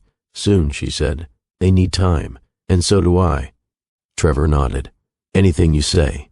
They stood together in the quiet morning air, 2 people carrying years of unfinished emotions, 2 lives finally converging again. The truth was out. The past was exposed. The future, uncertain, fragile but possible, was forming at their feet. Trevor arrived early. He sat on the park bench with his elbows on his knees, hands clasped, staring at the empty playground as if it held the answer to everything he'd lost. He wasn't wearing a suit today, just a simple shirt and jeans, something that didn't scream CEO, something that wouldn't overwhelm 2 little boys meeting him for the first time. Then looked toward the parking lot, then checked his watch again. He wasn't nervous for himself. He was nervous for them, for the boys he had unknowingly abandoned, for the boys he desperately hoped wouldn't cry at the sight of him. Then, in the distance, he saw them. Mary walked slowly down the sidewalk, holding 1 small hand on each side. The twins walked with matching steps, each clutching a different toy. Matthew held a toy car. Michael held a half-eaten granola bar, because of course he did. Trevor stood immediately. Mary stopped a few feet away, giving him a look that said, "Go slow, don't rush them, follow their pace." He nodded. Matthew and Michael stared at him with identical confusion. Michael whispered loudly to his brother. He tall, Matthew whispered back. He looked shiny again. Trevor blinked. Shiny? Mary whispered. They mean polished. They mean you look expensive. Oh, Trevor said softly. Right. He crouched down so he was eye level with them. Hi, he said gently. The twins didn't answer. They studied him like he was a new species at the zoo. Matthew stepped half behind Mary's leg. Michael stood his ground, squinting dramatically. Trevor's heart beat faster. It's nice to meet you, he added, voice warm but careful. Still nothing. Mary finally nudged them gently. Boys, remember how I told you we were meeting someone important today? Matthew nodded slowly. Is he the important? Mary swallowed. Yes. Michael pointed at Trevor's shoes. Why are they so clean? Trevor looked down. I wiped them? Michael nodded, impressed. Cool. Mary sighed. Well, that's progress. Trevor remembered something. He reached into his jacket pocket and pulled out 2 toy cars. Small, simple ones he picked after staring at the toy aisle for 10 whole minutes. I brought something for you, he said softly. Matthew's eyes widened. Michael gasped. Mary raised a brow. Y'all better say thank you. Trevor handed the red car to Matthew. Matthew took it slowly, then held it against his cheek as if confirming it wasn't imaginary. For me? He whispered. Trevor nodded. Yeah, for you. He handed the blue car to Michael. Michael inspected it from all angles before announcing, I like this. It looked fast. Trevor smiled. Really smiled. For the first time in weeks. I hoped you'd like them. Matthew placed his car on the pavement and pushed it forward gently. Michael followed, making engine sounds far too loud for the quiet morning. Trevor looked at Mary. She looked at him. And in that moment, a tiny bridge formed between their worlds. Trevor lowered himself to sit on the grass near the boys, not too close, not too eager, just close enough that they knew he was present. He watched them push the cars in small circles. Matthew looked up suddenly. You know how to make car noises? Trevor blinked. I think so. Michael crossed his arms skeptically. Show us. Trevor inhaled, preparing himself. Vroom, he said softly. Both boys stared. Then Matthew shook his head. No, wrong. Michael nodded. Too quiet. Try again. Louder. Trevor tried again, louder this time. Vroom. The boy's eyes widened in delight. Michael clapped. He can learn. Mary covered her mouth to hide her laugh. Trevor's face reddened, but inside, his heart warmed in a way he hadn't felt in years. He watched their movements, their little hands, their matching excited expressions. He watched Matthew's shy curiosity and Michael's confident boldness. He saw bits of Mary in them. He saw bits of himself in them. He saw the life he abandoned, the life he never knew existed, the life he desperately wanted now. Mary sat nearby on the bench, letting the boys explore freely while keeping a close eye on them, and on Trevor. After a few minutes, Trevor stood and walked toward her. May I sit? He asked. She nodded. He sat down slowly. Silence stretched between them, not the cold kind, but the uncertain kind. Finally he spoke. They're incredible. Mary exhaled. They're a handful. They're perfect. Trevor corrected softly. She looked away, swallowing. Trevor studied her face, noticing the strength, the exhaustion, the beauty she carried even now. He remembered how she used to glow when she laughed. He remembered how he used to feel when he held her. I'm sorry, he said suddenly. She froze. I'm sorry for leaving, he continued. For not being there, for not knowing, for not asking, for not understanding what I walked away from. Mary stayed quiet, her gaze locked on the twins. You didn't know, she finally said. But I should have known something was wrong, Trevor insisted. I should have fought harder. For you. For us. Mary let the words settle. They were overdue. Heavy. Honest. You can't fix the past, she whispered. I know, he said, but I want to be part of their future. If you'll let me. Mary's eyes softened, but carefully. They're not ready for big changes, she said, and I'm not ready to hand them over to someone who walked away once. Trevor nodded. I understand. Trevor inhaled deeply, relief washing over him. I'll do anything you ask. Mary looked at him, really looked, and for the first time she didn't see the man who left. She saw the man who wanted to return. Just as the atmosphere softened, Michael sprinted toward them at full speed. Mama! Matthew say he the fastest. But I the fastest. Matthew ran after him. No, I the fastest. They reached the bench and both climbed directly into Mary's lap, talking over one another. Michael pointed at Trevor. Who you think fastest? Trevor pretended to think deeply. I'm not sure. Both boys stared, waiting. Then he grinned. Race me and find out, Michael gasped. You want a race? Matthew clapped wildly. You want a race? Trevor nodded. Yeah, a small one. To that tree and back. The twins jumped off Mary's lap instantly. Ready, Michael shouted. Set, Matthew echoed. Go, Trevor announced. Two small boys dashed toward the tree with the determination of Olympic athletes, legs wobbling, arms swinging wildly. Trevor jogged behind them, pretending to struggle, letting them win. When they reached the bench, again, both boys threw their hands in the air. I win. No, I win first. Trevor raised his hands in surrender. You both won. The twins beamed. Mary shook her head but smiled softly. Trevor's chest tightened again, this time with warmth. This was family, something he never realized he wanted so much until this moment. After the excitement calmed, the twins returned to their toy cars. Trevor sat back on the bench beside Mary. He took a slow breath.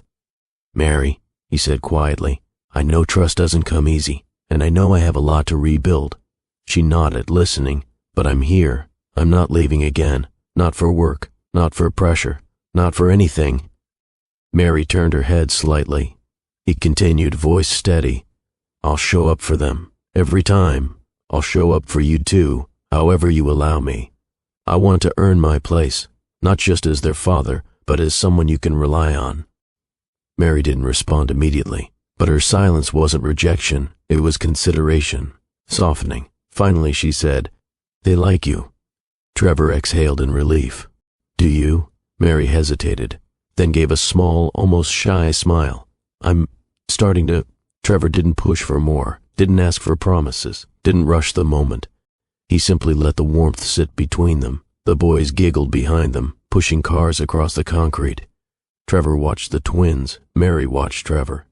And for the first time in years, their worlds didn't feel divided. The weeks after that first park meeting felt like opening a window in a room that had been closed too long. A slow breeze moved into Mary's life, light, tentative, but real. Trevor didn't try to force anything. He didn't make demands. He didn't overwhelm the twins. Instead, he showed up, every single time. If Mary said, they're tired today, he respected it. If she said, give them space, he backed up. If she said, come tomorrow at 3, he was there by 2:50, sitting quietly in his car until the clock turned 3. Trevor quickly learned that bonding with 3-year-olds was not a task for the faint-hearted. Matthew was cautious at first, always watching, always thinking before stepping closer. Michael, on the other hand, fired questions at Trevor like a miniature interrogator. Why you hairdo that?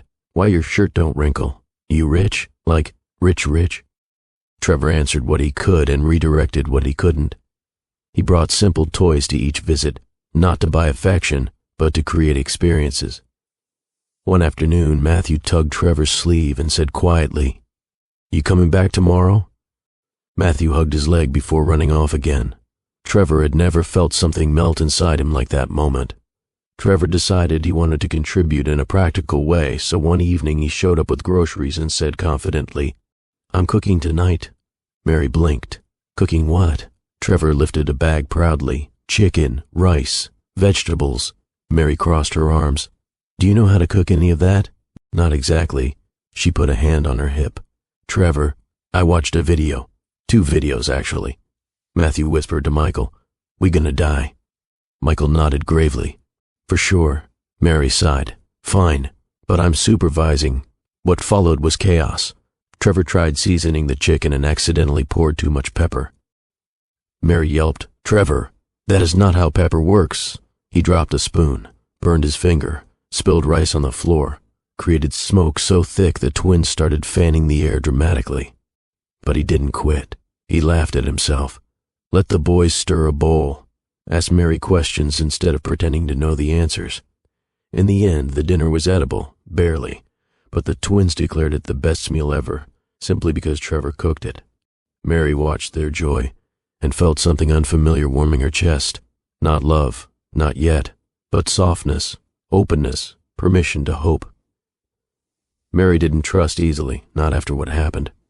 But the Trevor in front of her now wasn't the man who walked out years ago. This Trevor was slower, gentler, humbled. He apologized without excuses. He listened instead of defending. He laughed with the twins, not at them. One afternoon, after a long play session, the twins fell asleep on the living room rug. Mary quietly gathered blankets when she noticed Trevor kneeling beside them, staring at their faces. His hands shook slightly. "They look peaceful," he whispered. "They're only peaceful when unconscious," Mary joked softly. Trevor smiled but didn't look away from them. Mary stepped closer and really studied his expression. This was a man grieving time he could never get back. A man realizing fatherhood wasn't theoretical anymore. A man practicing how to hold love without breaking it. And Mary felt her guard crack, just a little. Durham had eyes everywhere. Even when people pretended not to see, they always saw. It started at the park. "So, that man with the nice watch, that the twins' father?" an older woman asked Mary casually. Mary nearly dropped her water bottle. "What? No. I mean, yes, kind of. It's complicated." The woman nodded knowingly. "Chile. Everything complicated nowadays. Y'all look good together, though." "Ma'am, please." But she wasn't the only one. At the store, one neighbor whispered, "You glowing more lately." At the diner, another said, "Those boys got two parents at the table now?" At church, someone murmured, "I knew that man would come back for his family." Mary blushed, sputtered, redirected conversations, avoided eye contact, anything to stop people from jumping ahead of her emotional timeline. But she couldn't deny the truth.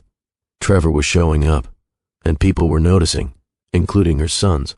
Over the next 3 months, Trevor built reliability like a steady drumbeat. If Mary needed help with groceries, he carried them. If the twins had a meltdown, he stayed, even when he didn't know what to do. If they wanted bedtime stories, he read with voices that made them laugh until they fell over. He visited on rainy days, sunny days, tired days, bad days. Never once saying, "I'm too busy." For a CEO running an empire, that alone was a miracle. But the biggest shift came one morning when Matthew scraped his knee at the playground. He ran straight to Trevor. Trevor froze, shocked, but lifted him gently. "It's okay. I've got you." Mary watched from a distance, heart trembling.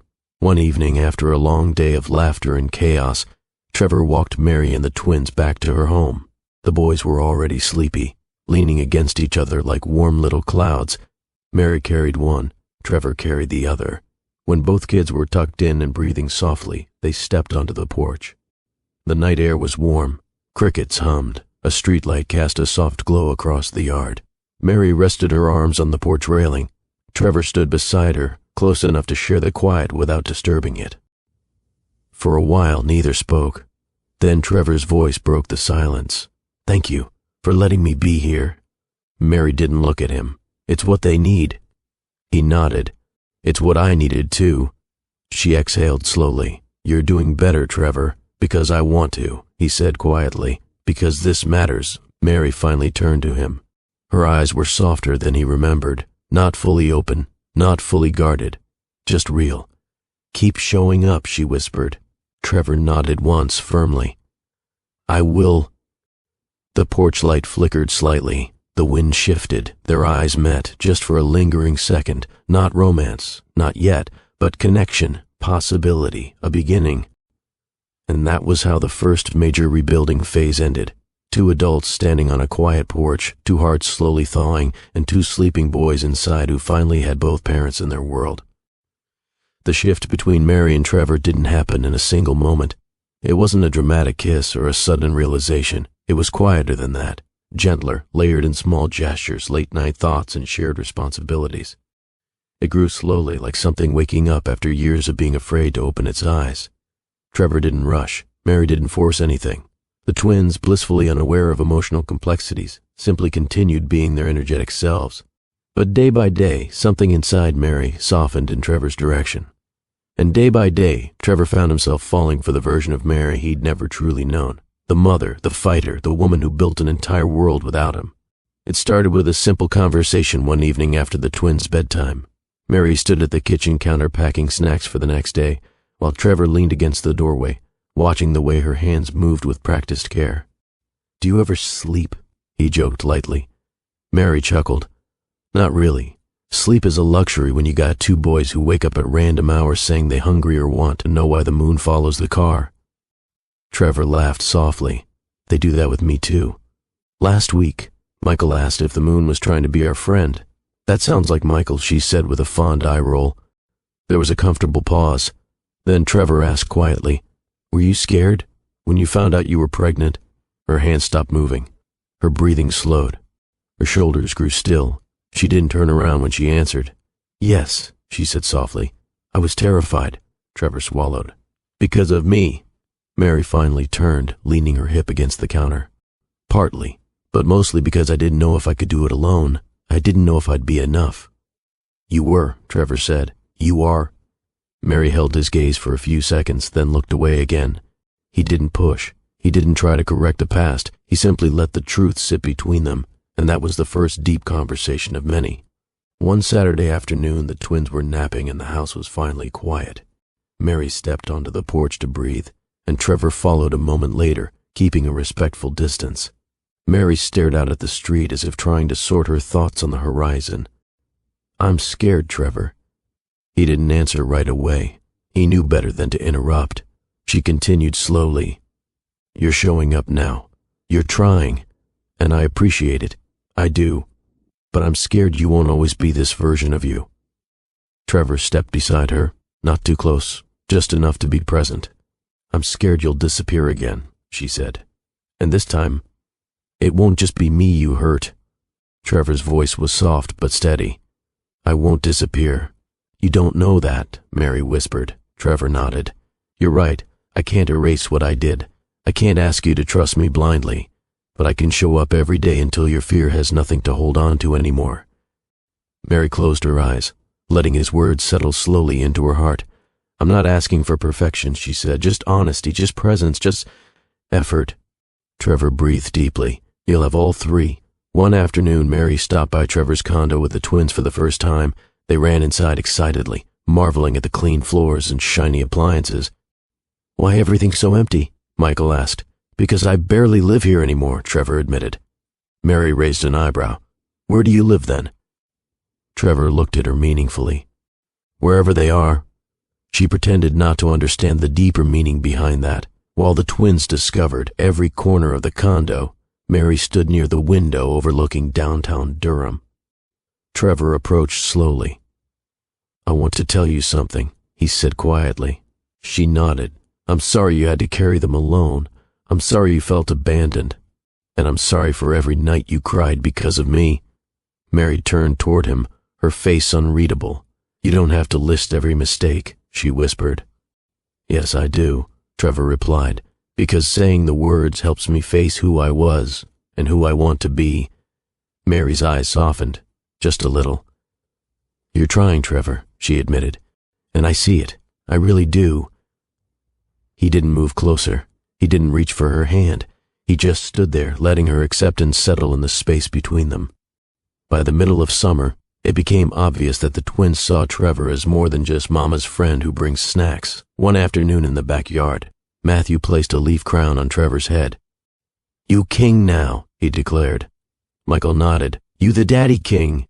Trevor blinked hard, so overwhelmed he couldn't speak. Mary froze mid-step. Matthew continued matter-of-factly, "You are daddy. Mama say we got a daddy. That you—" Trevor looked at Mary, silently asking permission to respond. Mary nodded faintly. Trevor swallowed. "Yeah, I'm your dad." The boys launched themselves at him with all the strength their tiny arms could manage. Trevor held them tightly, eyes wet. Mary watched the scene, feeling an ache in her chest, not a painful ache, but something tender, something reopening, something she had forced herself to bury. The boys were bonding with him, and she was slowly letting herself bond too. The first hint came on an ordinary evening when Mary was folding laundry and Trevor was helping separate socks. "You fold like someone who never had to do chores," Mary teased. "I used to pay someone to do this," Trevor admitted. Mary smirked. "That stops now." "Oh, I figured," he said with a dramatic sigh. They shared a laugh, one that sounded shockingly similar to their early dating days. Trevor caught himself watching her, but neither looked away. The second hint came in the kitchen when their hands brushed while reaching for the same bowl. They both froze, neither pulling back immediately. Heat rushed through Trevor's chest. Mary inhaled softly. The contact lasted barely a second, but it echoed for hours. The third hint came one night when they stepped outside after putting the twins to sleep. Fireflies danced in the yard. The night was warm. Mary hugged her arms against a faint breeze. Without thinking, Trevor slipped off his jacket and draped it around her shoulders. Mary looked up. Trevor looked down. The air shifted. "Thank you," she whispered. "Any time," he replied softly. They didn't step closer. They didn't rush anything. But the moment held a quiet promise. Something is returning, slowly, carefully, without pressure. One evening, after a long day of playing, cooking, laughing, and putting the twins to bed, Mary walked Trevor outside. He stopped on the porch steps, hands in his pockets, waiting for her to speak first. Mary took a slow breath. "These past months—" "You've been consistent," she said. "You've shown up. You've been patient. You've given the boys joy. You've taken pressure off me." Trevor stayed silent, heart pounding. "I'm starting to trust you again." Trevor's breath left him like he'd been punched and hugged at the same time. "Mary," he whispered. "Don't ruin it," she warned gently. "Don't rush it. Just keep being who you've been these past months." Trevor nodded firmly. "I will. I promise." Mary smiled, small, cautious, but real. It was the kind of smile that carried hope, the kind that made healing feel not only achievable, but close. Trevor walked to his car that night feeling lighter than he had in years, and Mary stood on the porch watching him leave, her heart no longer afraid to wonder what their future might become. The call came on a quiet Thursday evening. Mary had just finished washing the dinner dishes. The twins were in the living room building a castle out of cereal boxes, arguing about whether their fortress needed a drawbridge or a slide. Trevor was supposed to stop by in 10 minutes to help with bedtime. Mary wiped her hands, humming softly to herself, something she didn't even realize she'd started doing ever since life began feeling lighter. Then her phone buzzed, not a ringtone, not a text, a deep vibrating buzz, like it carried weight. She glanced at the screen and froze. Trevor, not unusual, but the timing felt off. She answered. "Hey, you on your way?" A kind that made her heart drop. "Trevor," she said again, her voice softening. When he finally spoke, his voice cracked. "Mary, I'm outside. Outside." She rushed to the window, lifting the curtain. Trevor stood on her porch, shoulders tense, face pale, eyes unfocused. A version of him she hadn't seen since he confessed everything months ago. Mary hurried to the door. When she opened it, Trevor didn't step in. He stood frozen, breathing shallowly, like his entire world had just collapsed. "Trevor," she whispered, "what happened?" He swallowed hard, tried to speak, failed, then finally pushed the words out. "My father passed away." Mary's breath caught. Not because of the news itself, she'd never met the man, but because of how it shattered Trevor. His voice was thin, uneven. His eyes looked like he'd lost not just a parent, but a chapter he never finished reading. "Oh, Trevor," Mary said gently, "come inside." He stepped in slowly, almost dazed. The twins looked up curiously. Matthew whispered, "Why, he looks sad." Michael whispered back, "Maybe he hungry." Mary motioned for them to stay seated, then guided Trevor to the kitchen table. He sat, hands shaking, elbows on his knees, head bowed. Mary sat beside him, not touching but close enough to anchor him. "Tell me what happened," she said softly. Trevor rubbed his face. "I got the call an hour ago. Heart failure. It was sudden. I didn't know he'd been sick." Mary's chest tightened. "Did you two talk recently?" Trevor shook his head. "We weren't close. He was hard on me. Expected a lot. Never said much unless he was correcting something." Mary listened, not judging, not pushing, just listening. "I always thought we'd talk one day," Trevor said quietly. "Clear the air. Start fresh." He looked at her, eyes glassy. "I waited too long." Mary reached out and placed her hand on his forearm, gentle, steady. "I'm so sorry." Trevor closed his eyes, breathing shakily. "And the funeral," he whispered. "It's this weekend. They want me to speak." Mary nodded slowly. "Do you want to go?" she asked. Trevor stared at the floor. "I don't know, I should. He was my father. But facing everyone, facing the family, it feels harder than running a company." Mary waited, letting him shape the truth at his own pace. "They all think I'm perfect," he said bitterly. "The polished son, the one who never messes up. If they knew about you, the twins." He swallowed. "They'd have questions I don't know how to answer yet." Mary's hand stilled on his arm. There it was, the turning point, the reason the air felt heavier than grief alone. Trevor looked up at her finally, eyes wet, heart exposed. "I don't want to go alone," he said. Mary blinked. Trevor forced the words out with trembling breath. "I want you there. And the twins." Silence fell. In the living room, the boys continued building their cereal box castle. Their laughter drifted softly into the kitchen, innocent, unaware of the moment that could alter their entire lives. Mary inhaled sharply. "Trevor," she said carefully, "this is big. You're asking us to step into your world, a world that doesn't know we exist." "I know," he said quickly. "I know what I'm asking. Your family doesn't know about us," she continued. "They don't know about Matthew and Michael. They don't know I raised them alone." "I'll tell them," Trevor whispered. "All of them. I just don't want to do this without my family." Mary stared at him. He wasn't using the word casually. He wasn't talking about the family he came from. He meant her. And the boys, the family he was trying to build again. "Trevor," she said after several seconds, "this puts the kids in the spotlight. People staring, whispering, asking questions. Are you ready for that?" "No," he admitted honestly, "but I'm ready to stop hiding. Ready to stand beside all of you no matter who sees." Her heartbeat pulsed in her ears, not from fear but from the seriousness of what he was offering. "What are you scared of?" he asked softly, noticing her hesitation. Mary took a deep breath. "I'm scared of being judged," she said. "Not just me, the boys. I'm scared they'll look at me like I trapped you or like I'm some secret from your past." Trevor leaned forward. "No one will disrespect you, not while I'm standing there. And if they do?" Mary challenged. "I'll correct them," Trevor said without blinking. "Immediately." His certainty made her breath catch. He continued, voice lower. "I care about you, Mary. I care about them. I'm not hiding you anymore."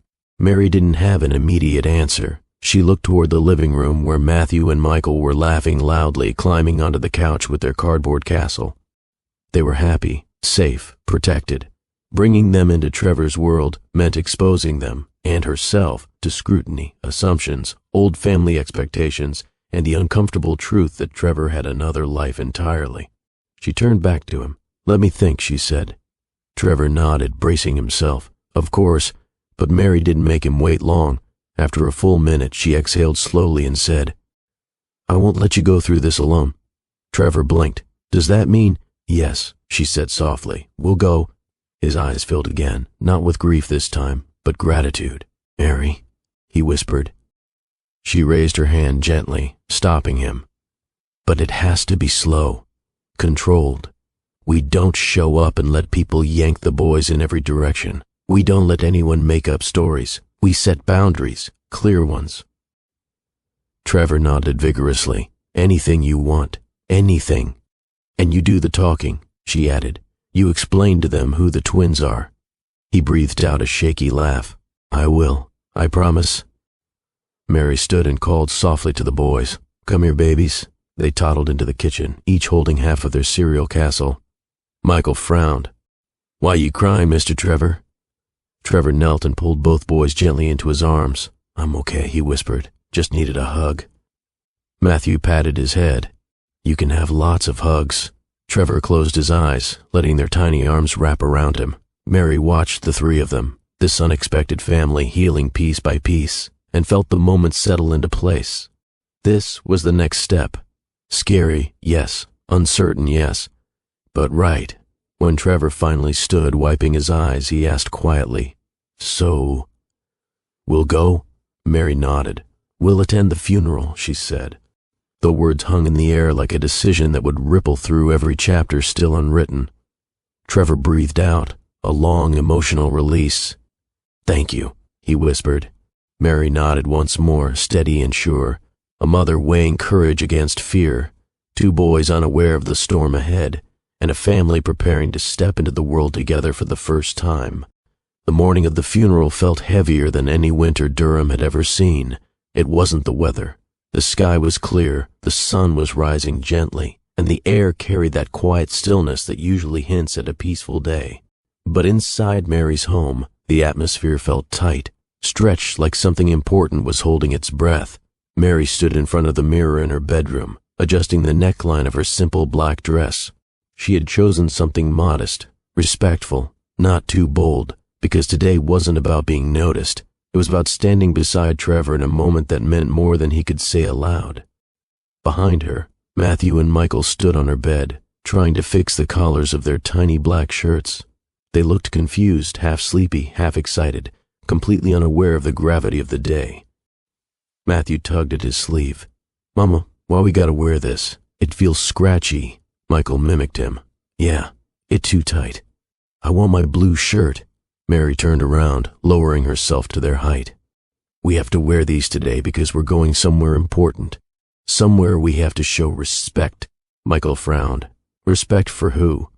Mary exhaled softly. "For someone in Trevor's family." They processed that slowly, their little brows crinkling. The boys now understood Trevor as the man who played cards with them, the man who couldn't cook pancakes, the man who hugged them like they were his entire world. But family was still a big word to them. Matthew asked, "Is it the man who made Trevor sad?" Mary nodded gently. "Yes, baby." The twins looked at each other, then quietly accepted their clothes. There was innocence in their willingness, a softness Mary cherished because she knew the world would not always be this kind.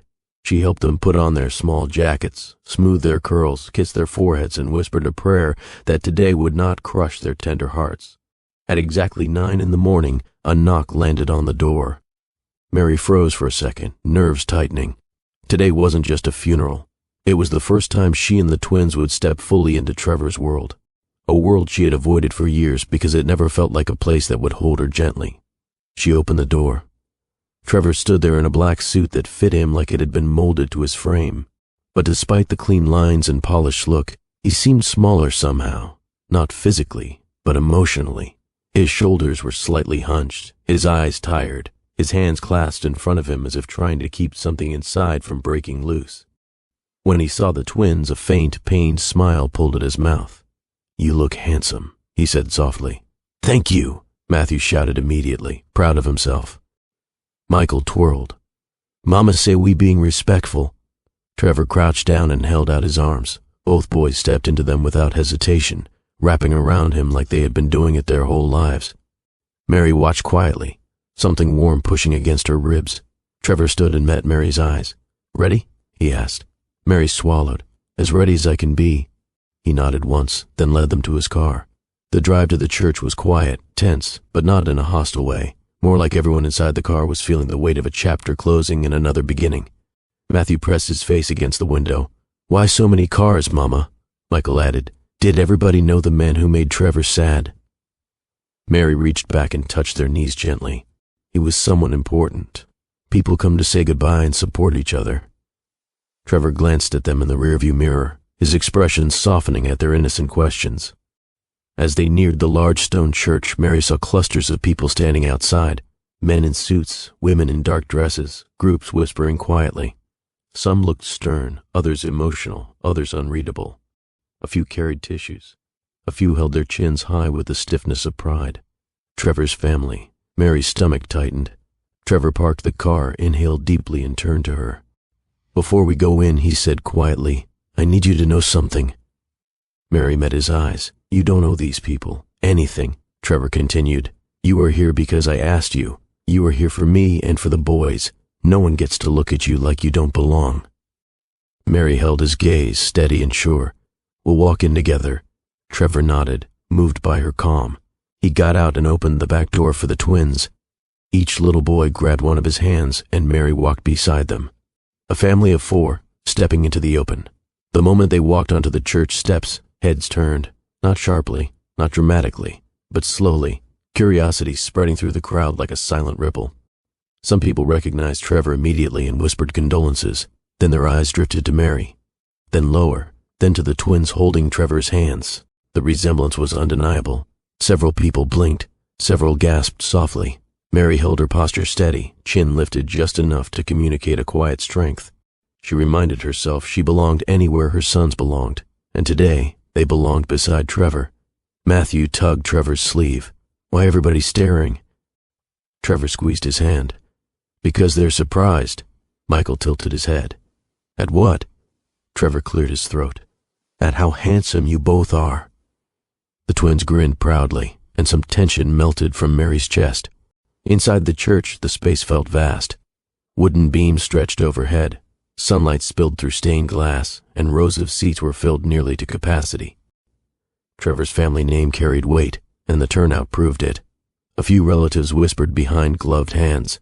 A middle-aged woman at the aisle blinked 3 times in quick succession, gaze darting between Trevor and the twins.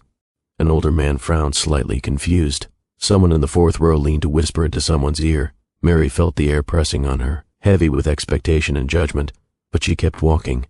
Not because she wasn't afraid, but because courage is rarely the absence of fear. It is choosing to move anyway. Trevor guided them to a row near the front. He let the twins sit between him and Mary, a protective gesture so natural it made Mary's throat tighten. When he leaned toward her, he whispered, "If you need to step out at any point, just tell me." "I'm fine," she whispered back. But inside, her heart was pounding like a drum. As the service began, quiet organ music filled the room. The pastor offered words of comfort, reading from scriptures that spoke about life, loss, and legacy. Matthew whispered loudly, "Mama, why everybody so quiet?" Mary gently pressed her finger to her lips. "We're showing respect, baby." Michael mimicked her gesture dramatically, causing a couple in the next row to smile softly. Trevor squeezed both boys' hands, then straightened his shoulders as the pastor approached him. "It's time for the eulogy." Trevor stood, inhaled deeply, and walked toward the podium. The twins watched him go, eyes wide with curiosity. Mary placed her hands on their shoulders, grounding them. Trevor stood at the microphone, looking out over the assembled crowd. For a moment he didn't speak. He scanned the room, his extended family, business associates, friends of his father. Then he looked at Mary, her, the woman who raised his sons when he didn't know they existed, the woman who kept going when life tried to break her, the woman who chose to be here today when she could have stayed safe in the quiet corner of her own world. And beside her sat Matthew and Michael, his boys, straight-backed, curious, brave. Trevor's throat tightened.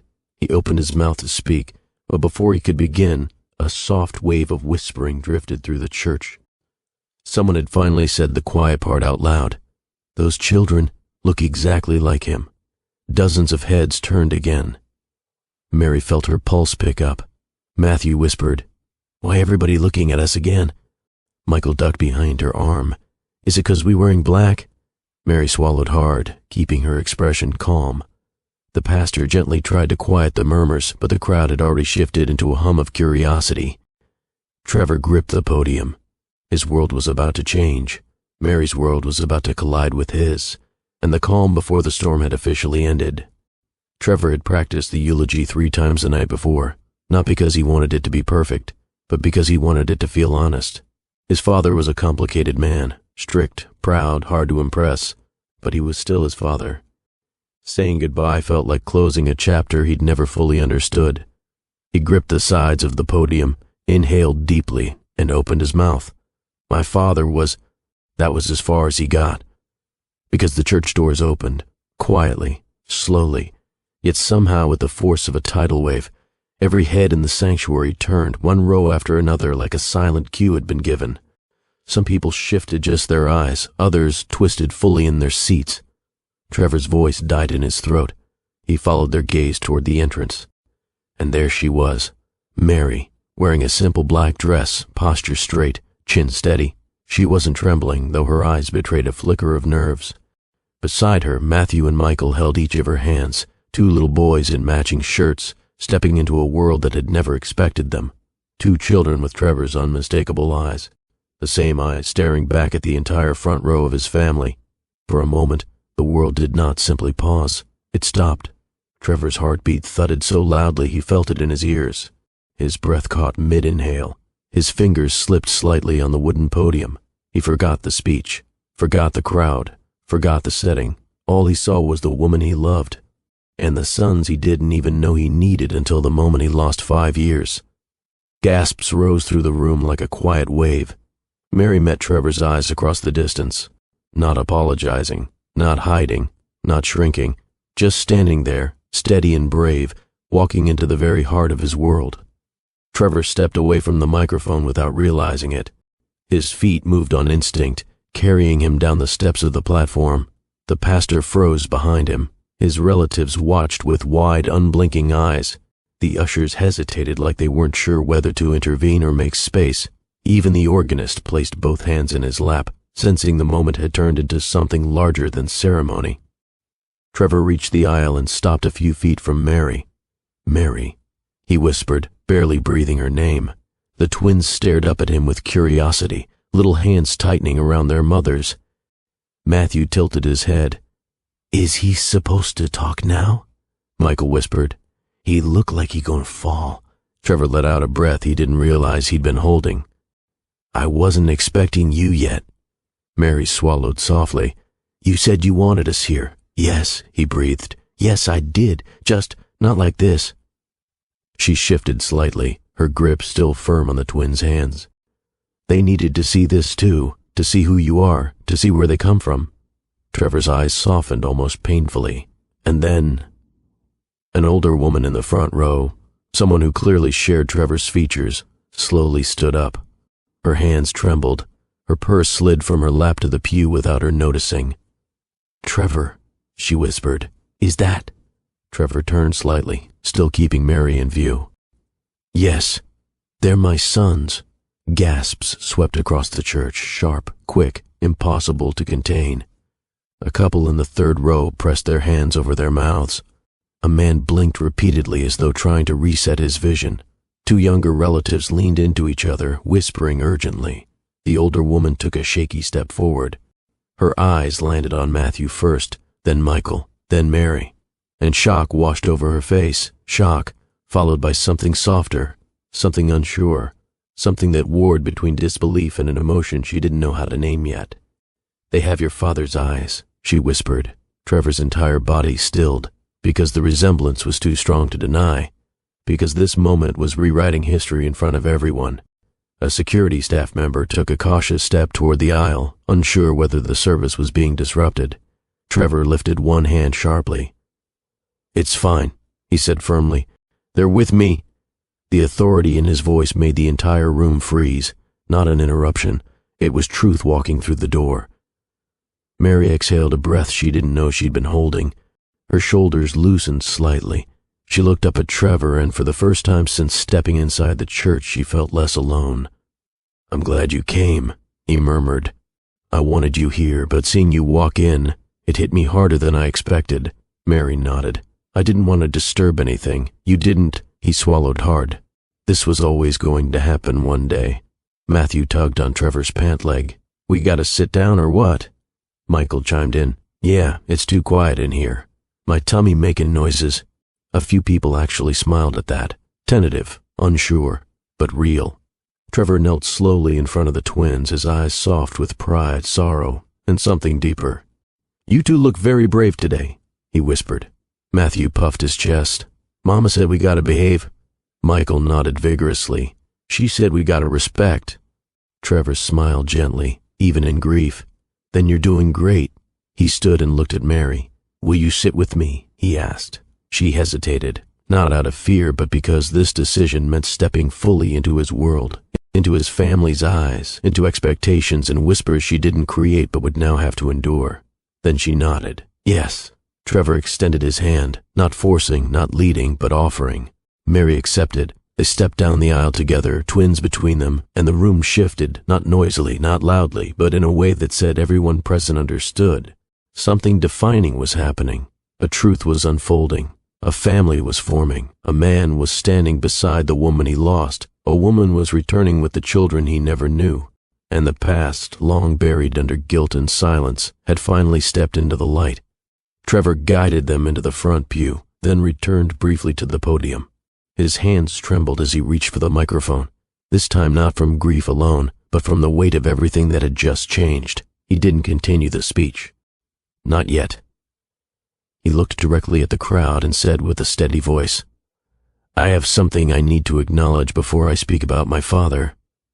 Silence fell so deeply that even the air seemed to stop moving. "These two boys," Trevor continued, "are my sons, my family, and this woman is someone I should never have let go." Mary felt her breath catch. A low murmur rolled through the room. Shock, surprise, acceptance, confusion, all tangled in a single collective reaction. "But today," Trevor said, voice stronger, "is not about judgment, or whispers, or questions. Today is about honoring my father, and he would want me to stand here with honesty, not fear." Mary's eyes glistened. Matthew leaned into her. Michael held her hand tightly. Trevor inhaled once more. "Now," he said, "let me begin again." He looked down briefly, then raised his head with new clarity. "My father was—" This time he did not freeze, because his truth was no longer hiding at the doors. It was sitting in the front row, holding hands with the future. Silence carried through the sanctuary long after Trevor finished his eulogy. Even as the pastor returned to the podium and spoke words of comfort, most people weren't listening. Their eyes kept drifting to the front pew, where Mary sat with Matthew and Michael pressed against her sides. Trevor sat at the end of the row, his posture straight but his hands still trembling slightly from the moment he'd chosen truth over reputation. The funeral service eventually ended, and guests began filing quietly toward the exit. Soft murmurs filled the air, some sympathetic, some shocked, some completely unreadable. Mary felt several eyes on her, but she didn't shrink. The twins clung to her hands, and she kept her shoulders steady, breathing in and out the way she'd taught herself through 5 years of uncertainty. Trevor stood as people began approaching him, offering condolences. One by one, family, friends, and business associates shook his hand. Then the first relative approached Mary. An older man, tall, silver-haired, stern-looking, stared at her for a long moment. Mary's breath tightened, but she did not break eye contact. Then the man surprised her. He extended his hand. "Thank you," he said quietly, "for bringing the boys today." Mary blinked, unsure whether she heard correctly. "Thank me?" The man nodded. "Trevor looks lighter, even in grief." Mary swallowed. "They mean a lot to him." The man's expression softened. "I can see that." Before she could respond, someone else stepped forward, a younger woman who had sat 2 pews behind them. "I thought they were adorable," she whispered to Mary. "I hope we see more of you." Mary offered a small smile, touched by the unexpected warmth. Not everyone in Trevor's world was guarded. She glanced toward Trevor, who was now speaking to a cluster of relatives, but every few seconds he looked back at Mary as if checking to make sure she hadn't disappeared. And each time he looked, she felt something settle inside her, something calm, familiar, and unexpectedly hopeful. Of course, not everyone was welcoming. A sharp voice cut through the room. Trevor, an older woman, impeccably dressed, posture rigid, stood with her arms folded. Mary recognized her from earlier, the relative who'd first gasped when she saw the twins. Trevor turned slowly. "Aunt Caroline?" The woman's gaze flicked to the twins, then back to him. "Why did we learn about this today?" Trevor held her stare. "Because today was the first time they came into this world publicly." "Publicly?" Caroline repeated, eyes narrowing. "Trevor, this is your family. We should have been told." Mary inhaled sharply, but Trevor immediately stepped closer to her, protective without being aggressive. "I didn't tell you," he said firmly, "because I wasn't ready. Not emotionally, not mentally. And because Mary deserved privacy. The boys deserved it." Caroline's eyes softened. Not much, but enough. "They're precious," she admitted, glancing awkwardly at Matthew and Michael. "They truly do look like your father." Matthew whispered to Michael, "She talking about our eyes again." Michael whispered back, "Everybody keep talking about our eyes." Caroline blinked, caught between amusement and confusion. "They're very lively." Trevor cracked a tiny smile. "That's one word for it." Caroline exhaled, her tone lowering. "I still wish you had told us sooner." Trevor nodded. "You're right. I should have." Caroline hesitated, then spoke with surprising gentleness. You're not alone, Trevor. Not anymore. She turned to Mary. And welcome. Mary nearly choked on her breath, but she nodded. Thank you. Caroline gave a tight nod before stepping away, clearly overwhelmed by everything unfolding around her. Mary turned to Trevor, whispering, You didn't have to defend me like that. Trevor shook his head. Mary, yes, I did, and I'll keep doing it. Once most of the guests drifted outside, the cool air offered a welcome relief from the heat of attention inside the sanctuary. Matthew tugged at Trevor's sleeve. Can we eat now? My tummy yelling at me. Michael chimed in. Mine too. It's sacre. Trevor laughed for the first time that day, a small, genuine sound. Let's get you something soon, I promise. They stepped outside together, but before they could make it down the church steps, Trevor's mother approached. Mary's breath stalled. She had seen the woman inside the church, but only from a distance. Now, up close, the resemblance between her and Trevor was unmistakable. Beautiful, elegant, controlled. The twins gripped Mary's hands tighter. Trevor stiffened. Mom. She didn't speak. She simply looked at the twins for a long, quiet moment, her eyes glistening, not with disapproval, but with something closer to grief mixed with recognition. Then she knelt. Matthew and Michael stepped back slightly, unsure. She softened her voice. Hello, may I say hi? Matthew looked up at Mary. Mama, can she? Mary nodded slowly. It's okay. The twins inched toward her. She reached out and gently brushed Matthew's cheek with the back of her fingers. You look just like Trevor when he was little, she whispered. Then she looked at Michael. Both of you do. Michael frowned. Are you sad? She inhaled slowly. A little. But I'm also grateful. Michael blinked. What's grateful? It means thankful, she whispered. Matthew nodded, like he was absorbing a new vocabulary word. Trevor's mother then looked up at Mary. Thank you, she said quietly, for raising them well, for being strong, for not shutting Trevor out when he came back. Mary's throat thickened. I just did what I had to. Trevor's mother rose gracefully, wiped a tear, and placed her hand on Trevor's cheek. They're beautiful, she whispered. And so is this second chance. Trevor closed his eyes, overwhelmed. For the first time since the funeral began, his mother pulled him into her arms. And for the first time in years, Trevor let himself be held. Later, after the crowd began thinning, Mary and Trevor found a quiet corner near the side of the church. The twins played near a small flower bed, pretending their toy cars were racing on invisible roads. Trevor stood beside Mary, hands in his pockets, shoulders finally beginning to relax. I didn't think today would go like this, he said softly. Mary gave a dry laugh. Me neither. He turned to her, voice low. When I saw you walk in, everything else disappeared. Mary felt heat rise in her cheeks. Trevor, this isn't the time. It's the truth, he replied. She crossed her arms lightly. This was a lot. For everyone. Yes, he agreed, but it was necessary. Mary exhaled. Your world is big, loud, full of expectations.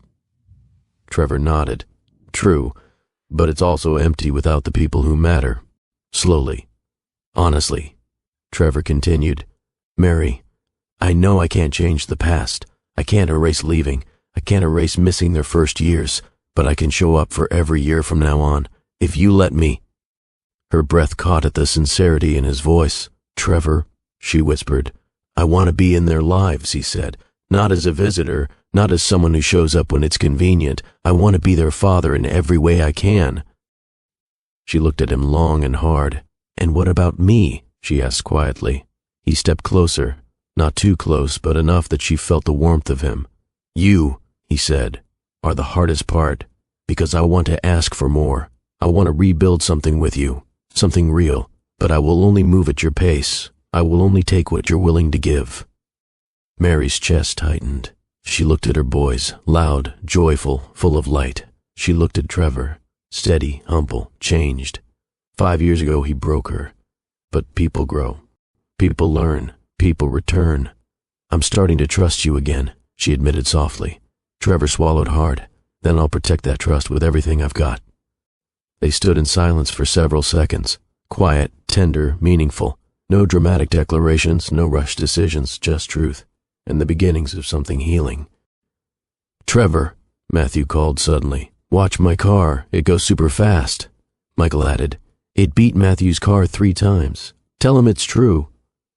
Trevor laughed and walked over, kneeling beside them. "Let's see this championship race." Mary watched from a few steps away. And the sight, Trevor's tall frame kneeling in dress shoes on gravel, cheering as the twins pushed their tiny cars, did something to her. It softened her, pulled at her, opened a door she had locked tightly for years. Trevor looked back at her occasionally, smiling with a warmth that reached his eyes. She smiled back. When it was finally time to go, Trevor helped buckle the twins into their seats in Mary's car. They chatted about the race of the century, promising to practice more so Trevor could be the referee again. Mary approached him once the boys were settled. "Thank you," she said softly. Trevor tilted his head. "For what?" "For standing up for us, for owning your truth, for letting the world see your sons." Trevor exhaled. "Thank you for allowing me to." A beat passed. Then Mary said the words that lifted something heavy from his heart. "You're not alone anymore." Trevor blinked. Hard. His voice came out rough. "Neither are you." Their eyes held a moment longer. Then Mary got into the car, and the twins waved wildly at him from the windows. Trevor waved back, smiling in a way he hadn't in years. As Mary pulled away, Trevor whispered something to himself. "This is the beginning." Would you have forgiven Trevor? Do you believe people can change enough to deserve another chance? Before you go, think about this. Life is a circle. Everything we give comes back. So drop a comment, share your thoughts, share your story. You never know who your words might inspire. And subscribe to join this growing family of hearts learning together, one story at a time.